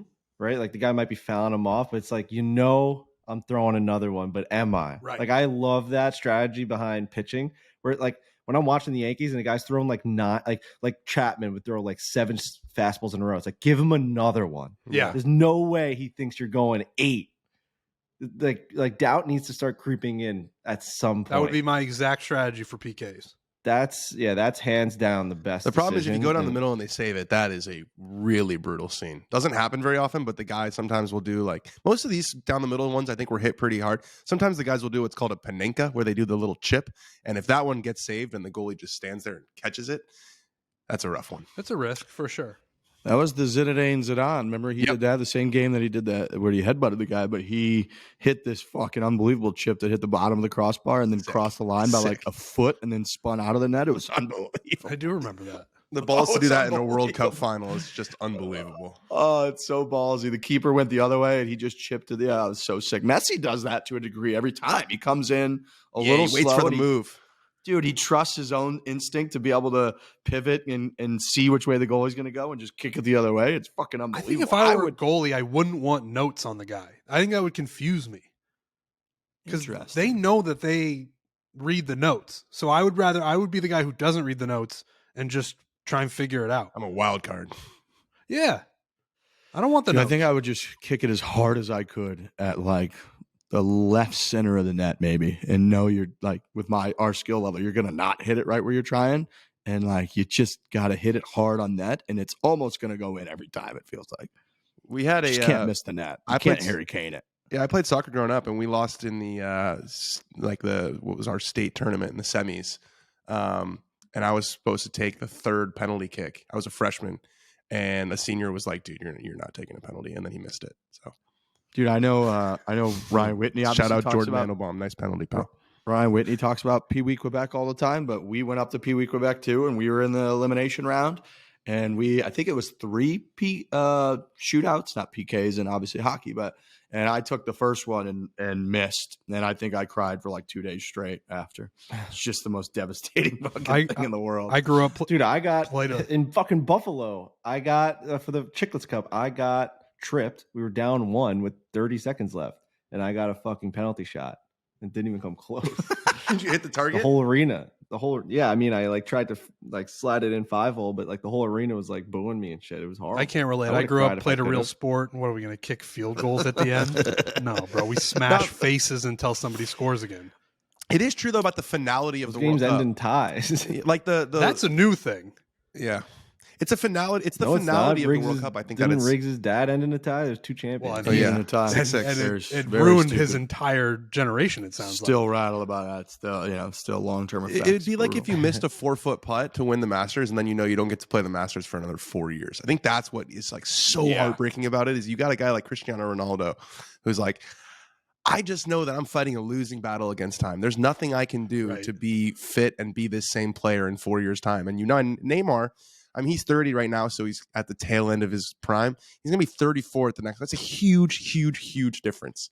And I think that's what makes it hit so hard. These guys are like, I'll never get this opportunity ever again. Right. If I were to get into it, it would be for what Riggs was talking about earlier, cementing a legacy. And I mean, Morocco's not going to, it'd be great for Morocco if they win it. But I would be much more interested in Messi getting a World Cup. Like if See, Messi that's has a where I penalty, come from. That's where I come from, Yeah, Trent. Where yeah. I'm a big legacy guy. I was that way with Brady at certain Super Yeah, Bowls. Where I I get just caught into that. Yeah, too. I get caught up with that. Where like this other one, if Morocco wins, it'd be kind of like it'll be cool for Morocco, but I don't really give a fuck. Whereas if Messi wins, it'd be like it will be for the rest of my life. I'll be able to tell like kids, grandkids, like I watched Messi Exactly right. win the fucking World Cup.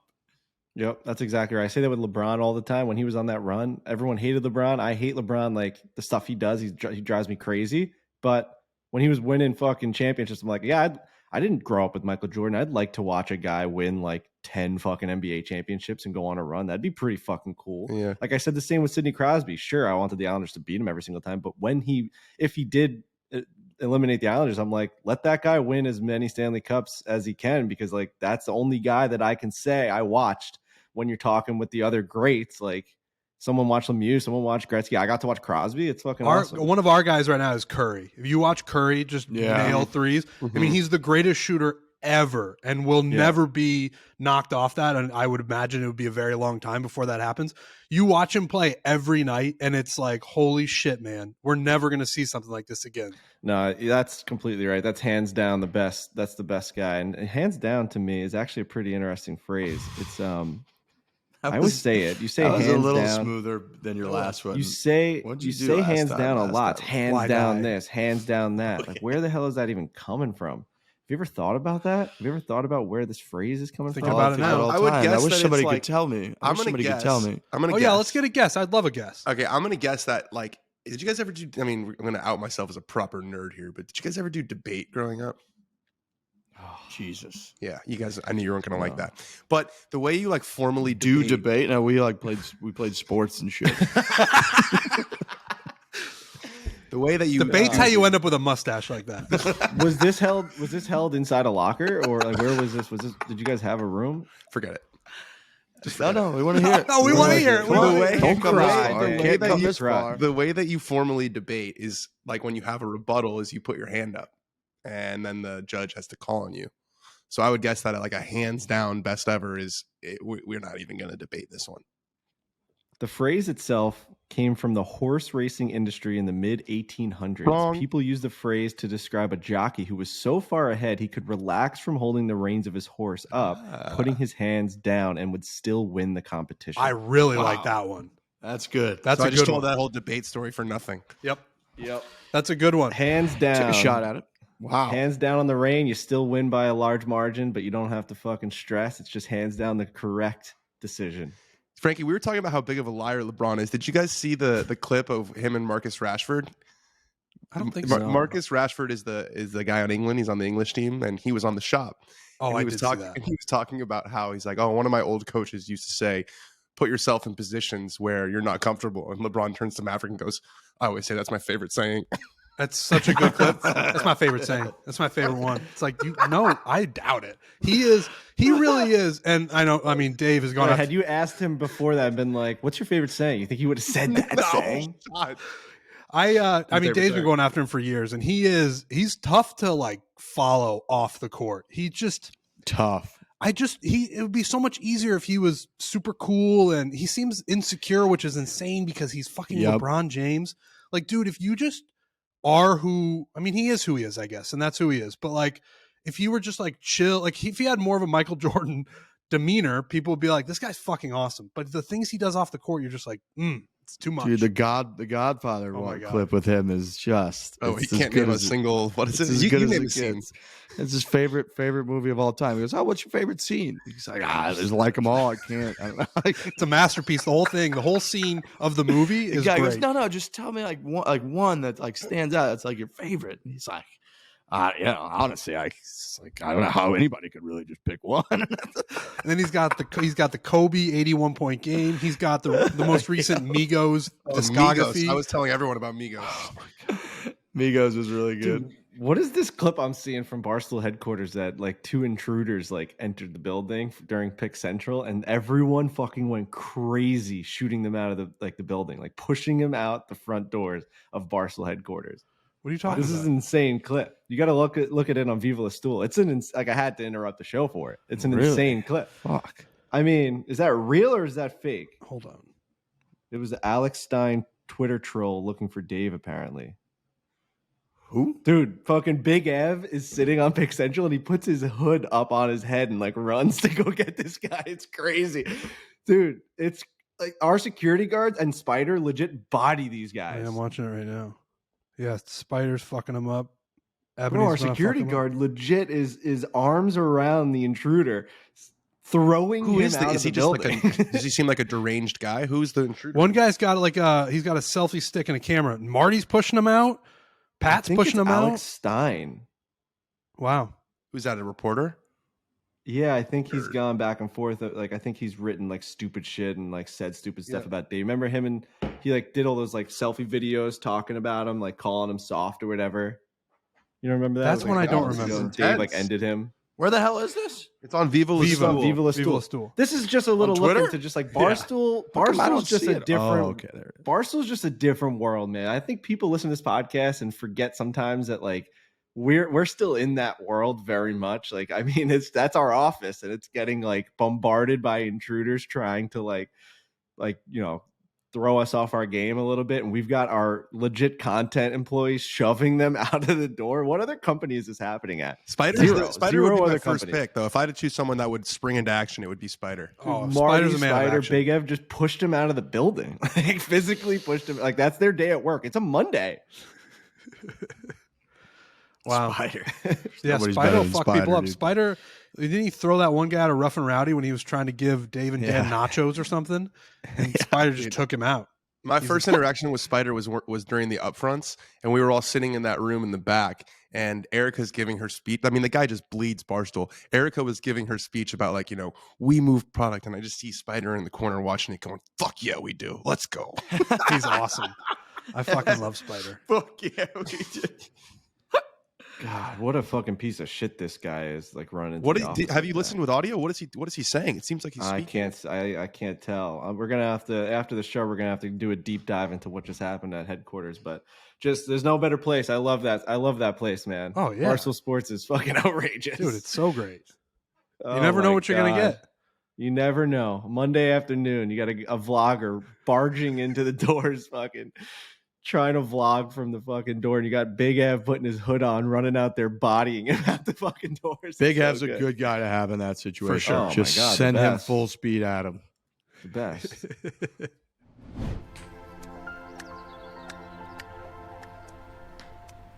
This holiday season, the best deal in wireless can be found at Mint Mobile. Right now, when you switch to Mint Mobile and buy any 3-month plan, you'll get another 3 months for free.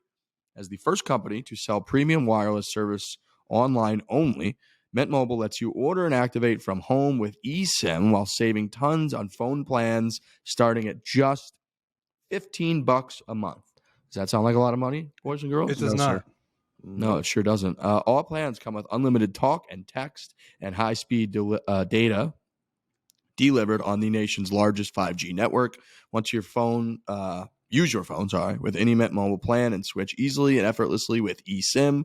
Or if you need a new device for a limited time, get 6 months of free service when you buy a select device and plan. For a limited time, buy any 3-month Mint Mobile plan and get 3 more months free by going to mentmobile.com/4.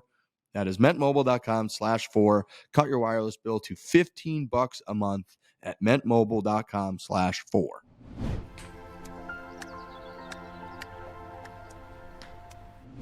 Let's do some from the gallery, huh? Okay. You guys want to You want to do a little from the gallery? We were gonna do You that. guys still watch White Lotus? Pinwheel thing. You were gonna do that wheel thing. Yeah. Thursday. We're going to do it Thursday. Okay. And No no, White I Lotus for you guys? haven't started White Lotus still. What? I haven't started White yet Lotus either. ended last I night. know. You didn't say a word all weekend. You couldn't watch a fucking TV show. That's when I could have moved mixed into the rotation, but I didn't. Yeah. What a show. It's so good. What a show. I didn't know Mike White. Shout out Ned Mike White from the Schneebly. Jets. I didn't know Mike White was Ned Schneebly from A School of Rock. Yeah. Wait, what? The guy who Mike White, the writer of White Lotus, who like every time you see, he's like the writer and director.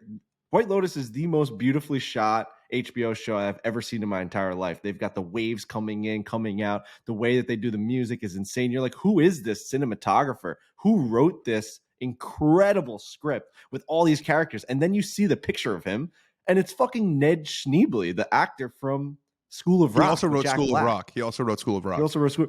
You're just like, no way is it that You guy. had me thinking He's- Jets. No, his name's Mike White. Oh yeah, they have the same name. But yeah, he's the actor from. You have to look him up. You would know him. You've seen School of Rock, right? Oh, yeah. I saw it on Broadway too. Yeah. Not to brag. Me too. That was a good show. With That was a good School of show. Rock With fanatic. Caleb Presley. That was fun. Ooh. Yeah, no, great show, fantastic show. I'm gonna look this All guy right.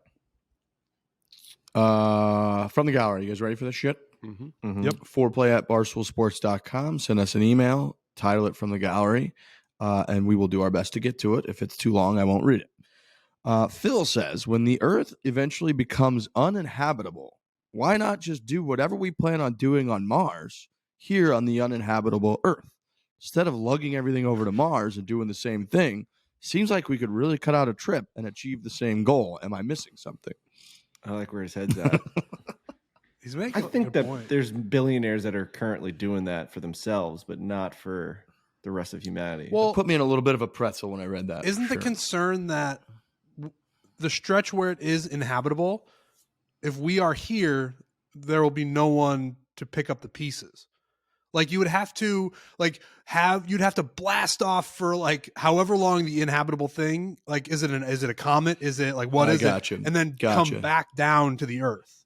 So you're saying it's pretty traumatic what it's going to take to get to that point, and we wouldn't be able to survive that process. Yeah. Right. And I'm saying, and if you're off the Earth when that happens, and then I do think you Okay. could come back down and try to remake whatever it was, but I do think the thing that happens is going to be pretty catastrophic. I think Mars is in a spot where we can go there. Obviously, you can't breathe, but at least you can build things. You can have some sort of community there, as opposed to when this fucking comet hits here, it's over. I think you dude. go to the moon. That's closer. That's right around the corner.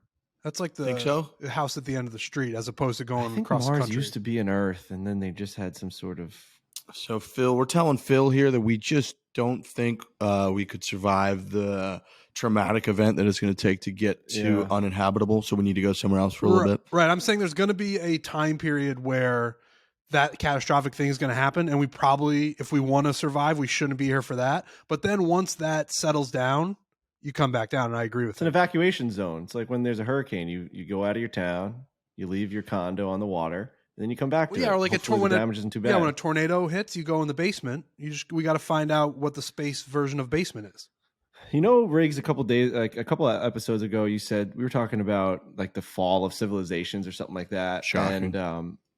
And you said like every civilization is going to come to an end. Like it's just like facts. I've learned that statement and like that kind of talk doesn't really play well when you're like just like we're around like family and friends. Like I was trying to have that talk with people in an Uber on our way to the city. Oh no. And it really ruined the mood. Like, and I sounded like a crazy person. I'm like, and like, Did I you was just like, bring it like, out of we're just the blue here? Or we were talking about something.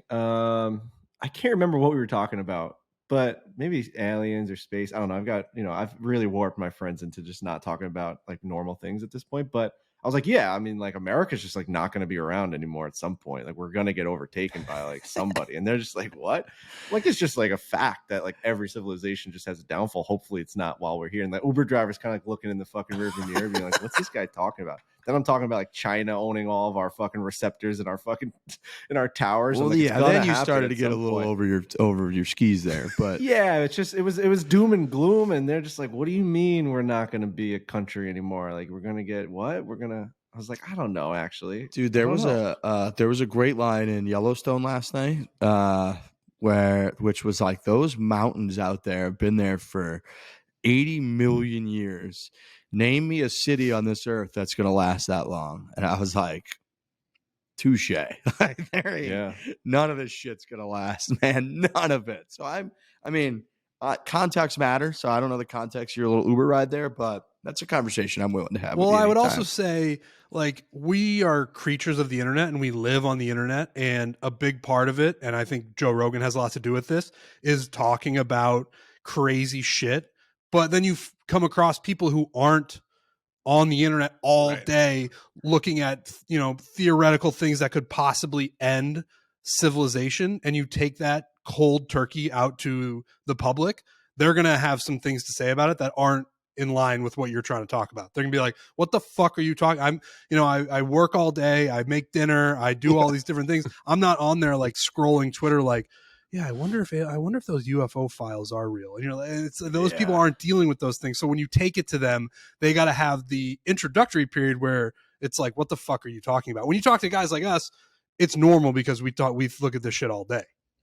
Yeah. Right. True. Very good point. We're kind of always thinking about things to talk about, basically. Whereas, I mean, you're right. Like my family, pretty much Thanksgiving stuff. We talk about like Mizzou football team, what they need to do with their coaching situation, if this quarterback's the real deal. Like that's pretty much that's pretty much going to be it for a couple hours. They're not talking about this crazy ass fucking shit. Which Someone wrote in our group chat, like, you guys think that the aliens are out there?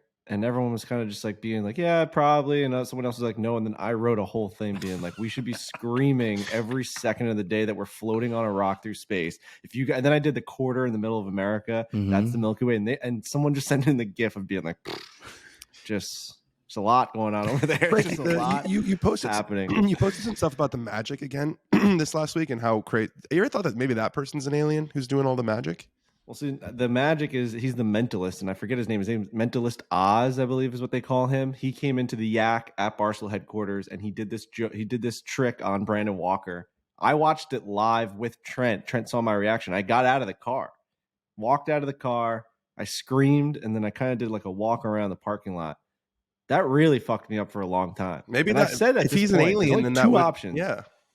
Well, there's only two options here, just like with every trick, with every magician. It's either he's making this illusion happen or he's legitimately like reading Brandon Walker's mind. That's the only two options that are present. Both are not good. And both are horrific because if you're that good at manipulating, for people that don't understand this clip that we're talking about, it's somewhere on the Yak. I tweeted about it. You can find it on my Twitter. This guy basically makes Brandon Walker scroll on his contact list, stop, pick a name, and then he just writes the name on a piece of paper, shows it to him, and it's exactly the name that's on his phone. It's called Not Bucky Cox is what the contact was in Brandon Walker's thing. So not even what is it, Bucky? It was called Not Bucky Cox, and it was for a guy named like Armando or something that they call Not Bucky Cox. The thing that Frankie and I took away from that one was he is running such a risk, the mentalist or magician.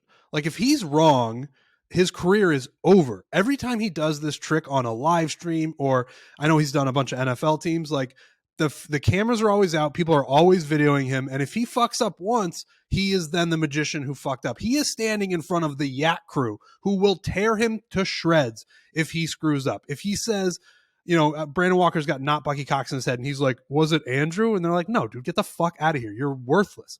Yeah, so every time he does it, he runs that risk. And the fact that he pulls it off every single time we see him is stunning. Right. And even if a magician like dropped the fucking cards, you'd be like, this guy, like they just never fuck up. And I've watched a couple of videos about how magicians do fuck up, but they're so good at like continuously finding different avenues on how to get you. Like they'll like stutter a couple times or like make you look at your watch or whatever. Like they just find a way to make you off your game so that they can get back into it.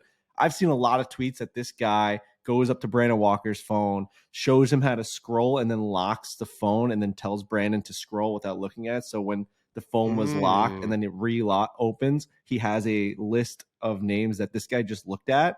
But now you're just saying at that point, Brandon Walker has no free will then, that he doesn't get to choose from the 9 names, regardless. Everyone's like, oh, he screenshot. He basically showed him what he wanted to see. Number one, that's horrifying. And number two, when you have that list of 9 people, he could have picked anyone on that list, but this guy manipulated him to pick the one that he saw.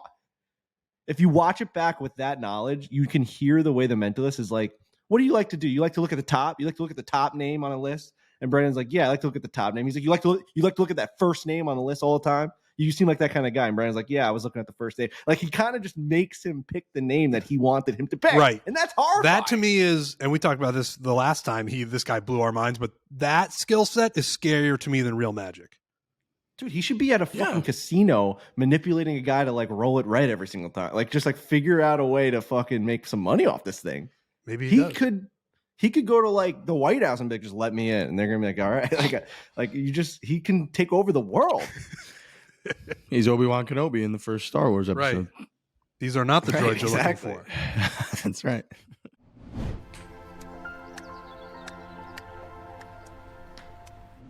Truly Hard Seltzer. Look, they came out with a vodka version now. They've got real vodka in with the fruit in Truly, and it's a game changer. They've already got 30-plus flavors that are phenomenal. We've been talking about for years that people have been coming to the Barstool Classic, grabbing a Truly, many for the first time, and going, wow, this is delicious. I love this flavor. I love that flavor. I love wild berry. I love lemonades. I love this margarita pack. Well, now they've got a bunch in flavors in real vodka. So visit trulyhardseltzer.com and you can see why we on this show all love Truly. They've been at the Barstool Classic for 4 straight years. I believe they're coming on going forward. We like Truly, and we like the Barstool Classic. Truly is the best. They were the best in the game in their own category. And then obviously competition had to try and find a new lane and like not try and take down the throne of Truly. So they went with like the real vodka, real juice. My God, is it good. It is a fantastic drink. It's refreshing. It's refreshing both like mentally and physically, because like you've been drinking Truly all these years and you're like, all right, like it's just my favorite drink. I'm going to have it. Now all of a sudden you get to have your favorite drink be a totally different thing now. It was a really nice change of pace at the Barstool there's over 30 Championship. flavors, like I said. Plus, now they got the vodkas. All cans have under 110 calories, 1 gram of sugar, and they are naturally gluten-free. Find Truly Hard Seltzer near you at trulyhardseltzer.com. Big supporters of ours for years, so big thanks to Truly Hard Seltzer.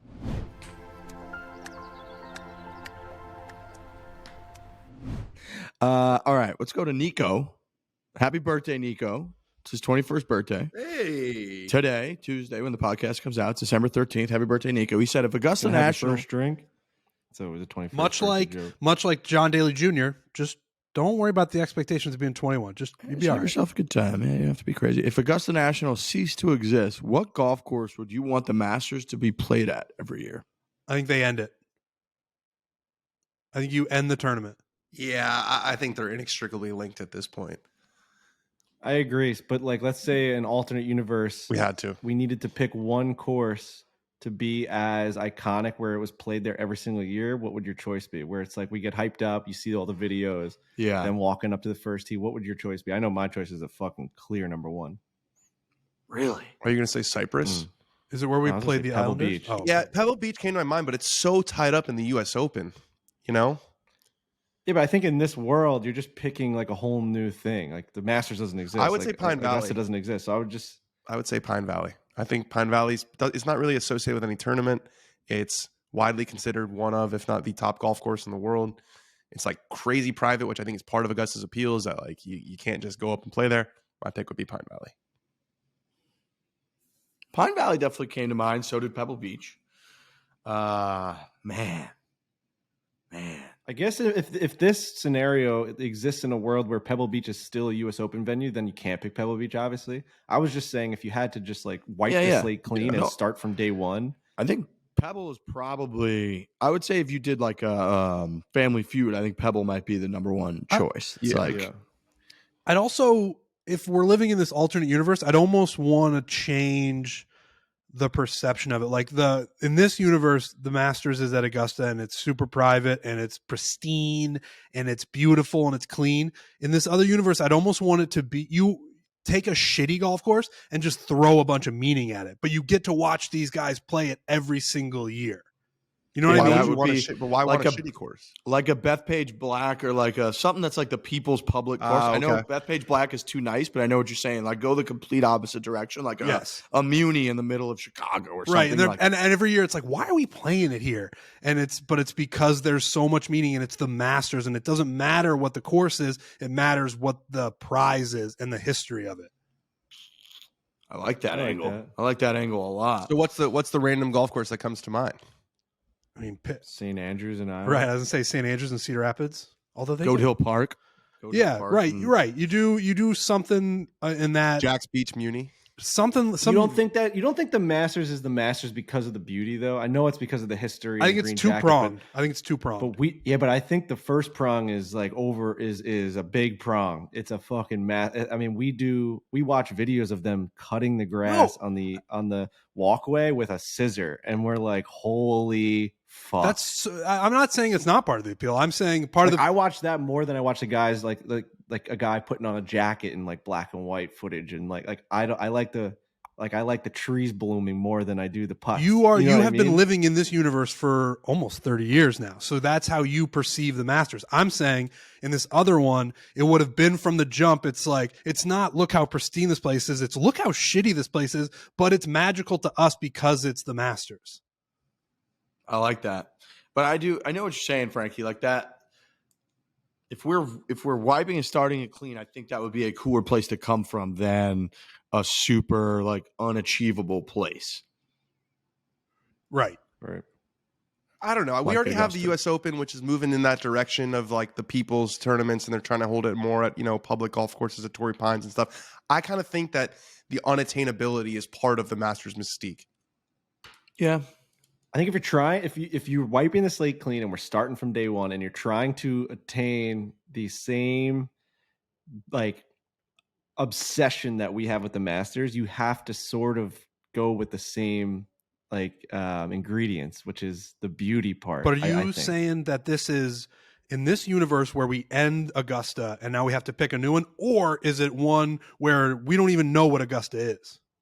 I think we don't even know what Augusta is, but obviously I think us four know what Augusta was, but we have now entered a new fucking realm where no one knows what it is. And how are you going to recreate Augusta or like the Masters? How are you going to get people to fall in love with it? And I think what made people fall in love with Augusta and the Masters is the beauty, is my point. I think that was the thing. Well, Like, now that was the ingredient in the cookies. Now we're time travelers. Now you're changing it on me. We're traveling between universes. My point is like what Now I think we're no just matter the what movie universe yesterday, you're in, what basically. gets Right. people to Right. love the That's a Masters really good is the point. beauty. Riggs is right. That's the yesterday of the Masters. Right. Where we got to figure that's not a bad idea actually.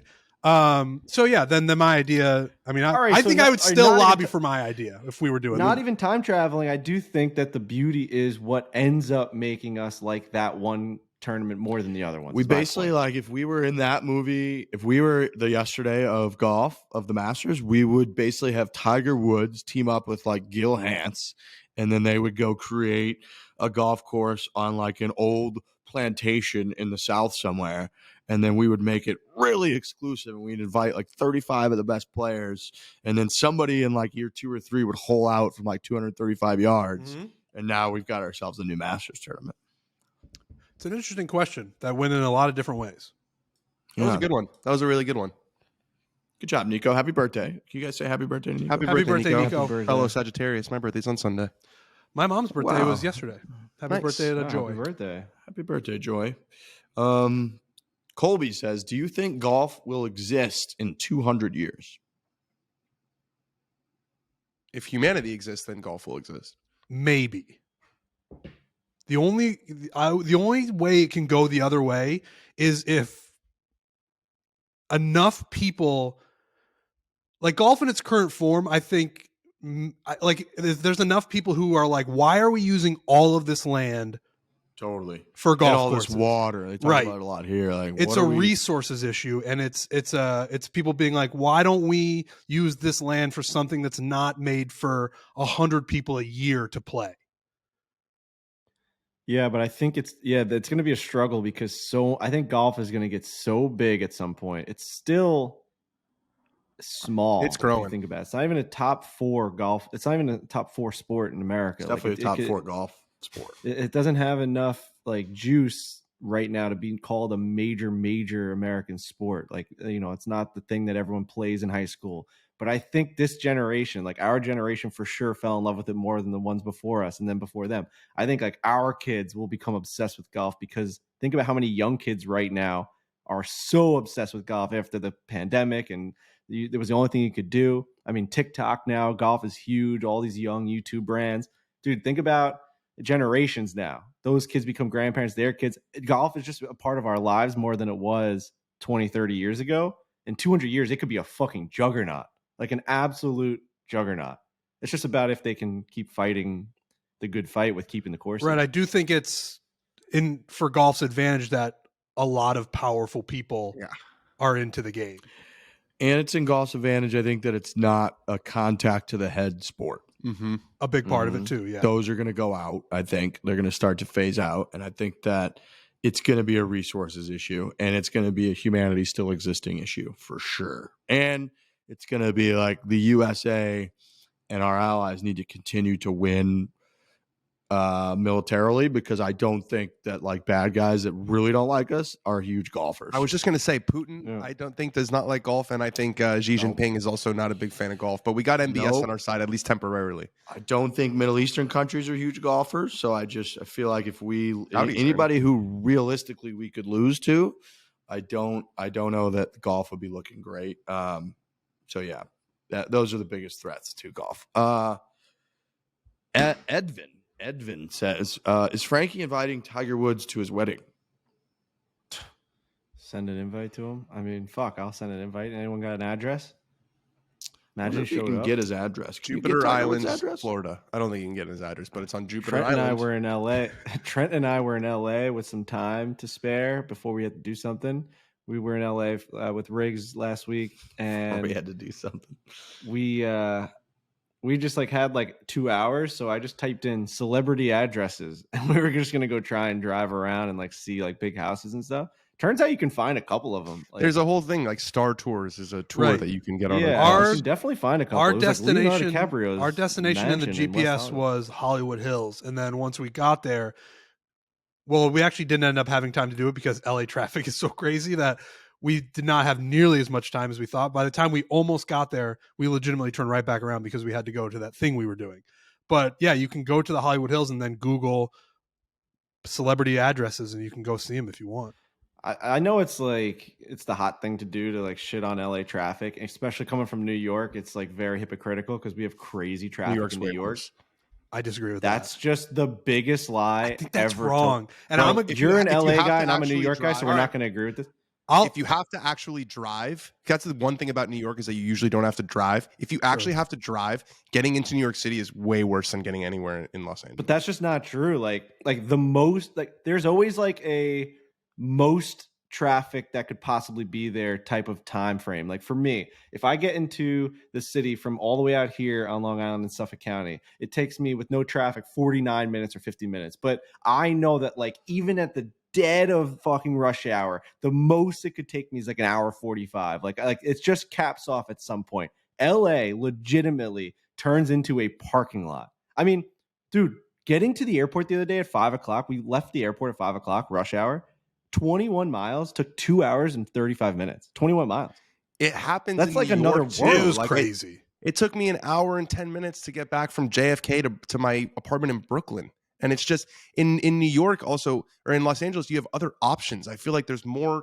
You can take streets around. In New York, you just sit on those Yeah, I highways. said the exact opposite. Yeah, I guess I we're said just the on exact the other opposite. side here. Like in LA, your highways are all so high up. There's like not even any fucking exits. Like, dude, we tried to look for an exit for like an hour. We couldn't get one. Long Island, you got all these major expressways. I don't know. It's both bad, but like I'd never experienced the parking lot type traffic like we did both days at multiple different times. you guys, I mean, Trent, we legit were sitting dead stop. We could turn the car off. Did you guys get a text message while you guys were in LA about like a dinner plan or something?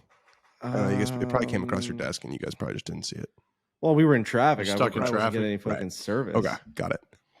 I mean, we literally didn't do anything aside from get out of a plane, go I to a was just fucking golf curious. course, and then Just- get back to a I'm plane. just curious. Oh, if it did made it you? across your Did desk. you sent us a text, right? Yeah. I was also in Los Angeles. Oh, you I wasn't doing the cool thing that you guys were doing. But I was gonna like invite. Can you I guys be over totally to go honest? Golfing or Meet something. Can I my be family totally and honest? stuff. It was gonna be like a nice day, but it's cool. I didn't. I was. Didn't busy. you have work to do? Like, weren't you working? What were you doing? What, you gotta. Like, I thought you were working or something. I don't Let know. me say this. So I did see that text message now that you bring it up. And I actually found it curious why you were asking because I didn't know you were in LA. I thought you were still in New York, which I guess we could have figured out if I had Yeah, responded. my but- sister had her baby shower last weekend, so I was home in LA for a little that while. makes way more sense now. Yes, it's okay. I was forgive like, why is he concerned about my dinner plans across the country? me. Barstool Mincy's getting shit on for not defending Yeah, he just turned around. I saw the castle. Legit, the only one that didn't run out of the room and push the guy out. It's so Wow. crazy. I saw Mency made a business decision was a great tweet. I still don't know that I can claim I've been to LA. I drove. We went to this hotel. I slept. I woke up, did the stuff we had to do, and then I just drove back. So I can't really claim that I've been to LA, but I know already I'm just not an LA guy. I mean, we sense got- I got, I'm not gonna like it no matter what. Where did you guys stay? Like, what part of town? Industry Hills. Industry. Industry Yeah, Hills. by the golf courses. Yeah. Yeah, Mhm. the Babe and the Ike. Whatever that course was, that was right there is really cool. Yeah, the Babe and the Ike. Yeah, that's a traffic area. That's a tough super traffic. I think that's just LA in general, my friend. And Yeah, then I think you're just describing Los Angeles. And then so these guys flew out, and I had a few things to do at the Kingdom. Shout out to TaylorMade, and I was in San Diego for 2 days, and that place is an oasis, and it's perfect, and it's fucking crazy that everybody I'm looking at on this show and all the people behind the scenes, that we just don't pack up shop and move out there, dude. It's I'll do so it. fucking nice. I'll do it. I'm doing San it. I got some Diego's friends that live out awesome. there though, and they say when you live there, it's just different though. There's like homeless people all over the place. Yeah, It's you're gonna like get not that great free. of a We got city. homeless people here. We got them everywhere, I know, dude. But I know it's super. It's about to be expensive. 20 degrees it's a great here, place dude. to, It was It's 65 a great when place I to left. vacation. I think it's a great place to vacation. I think. I think it's. A I don't great know. place I've to just live. heard bad things about it. Is it? Yeah, But I if think we the were- TaylorMade people think that it's like the greatest place in the world. Bro, if we lived in San Diego right now and we were talking about New York, they'd say the same shit, except the weather is Yeah. different. They'd Yeah. say it's expensive. They'd say Right. it's It's the fucking- same yeah. thing. Can't play golf 6 months a year. I was so sad flying back here. I was so sad. I was just I like, like the cold, man. you don't though. That's That's just the what fucking people lie. that live in the cold say. That's just what Yep. people No, that it's live in just the I cold like say. the fucking seasons. I Yep, know that's it's like a big one stupid that thing to people say. say. It is. Listen, you do. I get that you're compromised because you just bought a plot of land on this Not fucking why. rock. I'll But always live there. I will always live here. you'll always live just- here? I just like it's. I don't know. It's home. Like, how am I gonna ever like? That's just home. Listen, Like, it's. I'm not one to talk because I abandoned my home easily, so I can abandon this one too. But it's the quality of living is it's different. There was just like the other day we went and saw the Christmas tree in city and like it was like 38 degrees, 40 degrees. Obviously, it would be nicer like on your body and your mind if it was 75 degrees and saw and you saw like an ocean. But like that is like winter to me. Like we're like bundled up wearing a hoodie and you like see the tree, you go ice skating. Like it's a winter thing to do. I don't know. It's just You cool can that come that's back like here and 10 visit for a minutes couple away. days and wear those hoodies and those coats, and then you I run know, back. but it's Exactly just what like wintertime. We have fires going. Like we're doing fucking Christmas stuff. It's just cold. I want to be. I don't know. I also want to be transparent in that at night in San Diego it gets chilly. It was like That's 40 what I'm degrees. saying. It's not 85 degrees all the time in these places. It's like 50 degrees at night. It's hoodie weather. It's fucking perfect. I don't know. Just something about a Christmas light on a palm tree just doesn't do it for me. San Diego Come back for summers a are week. also way less hot than New York summers. That's the other part of San Diego. You're not going to get me to say that I don't love San Diego weather. I love it. Every time we've gone there, it's like this place is insane. And I love California. I think it's really cool. It reminds me of like another country. It's like it feels like you're in like Austria or fucking Australia or something. It's just different. The mounds and the grass landscape is everywhere. much different. It really the landscape's is. insane. I would realize that I when I was just- driving around. Like, I mean, it's going to sound super obvious to people with brains, but when you're just driving around San Diego or Los Angeles, like it's the complete opposite of New York. It's it's beautiful, and I like New York. All right.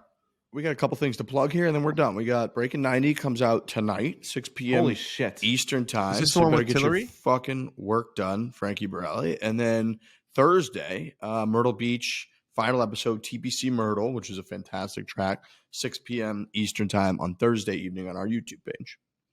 Amazing videos coming out. For anyone that's been complaining that Trent Daddy has just been doing the same damn thing, going out there trying to attempt to break 90, and he hasn't really practiced and he hasn't seen Tillery, it's over. We went down to Tuscaloosa. We saw John Tillery. He put him through the ringer. Hours and hours worth of working on his transitions and his rotation and his sway and his lag and getting the fucking club squared up against the ball. And we did this for hours and putt for hours and we fucking grinded. So that's episode tonight. Then the next episode of Breaking 90 that will come out will be the attempt at Breaking 90. So we got 2 amazing Breaking 90s coming out. We do have Fixing Frankie coming out. We've got Let's go. the final episode of fucking. Let's we got the go. final episode of Myrtle Beach coming out. We've got an episode of Big Cedar Lodge coming out, all before New Year's Eve. So that is something to get geared up for. If you don't subscribe to our YouTube page right now, you are a loser and a fucking idiot because you got to just hit the button. You just got to get notified when we put up videos. I agree with that. We're just like, yeah, we're putting out bangers right now. These are just really good videos. I think Big Cedar is going to be our best travel series ever. Oh, it's going to And be Myrtle Beach visuals. is so good. It's just a lot of stuff it's real good stuff. It's really good stuff. All right. So go check out YouTube, please. Fore Play Golf, YouTube, subscribe, watch. We got a lot of work that goes into this. Our editor, I saw Kyle tweeted out that screenshot that looked like the Matrix from what it takes to edit one of these videos, which is a great thing to tweet out. Well done. And just shocking to see all that. So a ton of work goes into this. Filming, editing, our whole crew going down there, showcasing these places, them welcoming us out there. So make sure you check those videos out. Tuesday night, Thursday night. Happy birthday, Nico. Hit it hard. Hit it hard. Hit it hard. Hit it hard.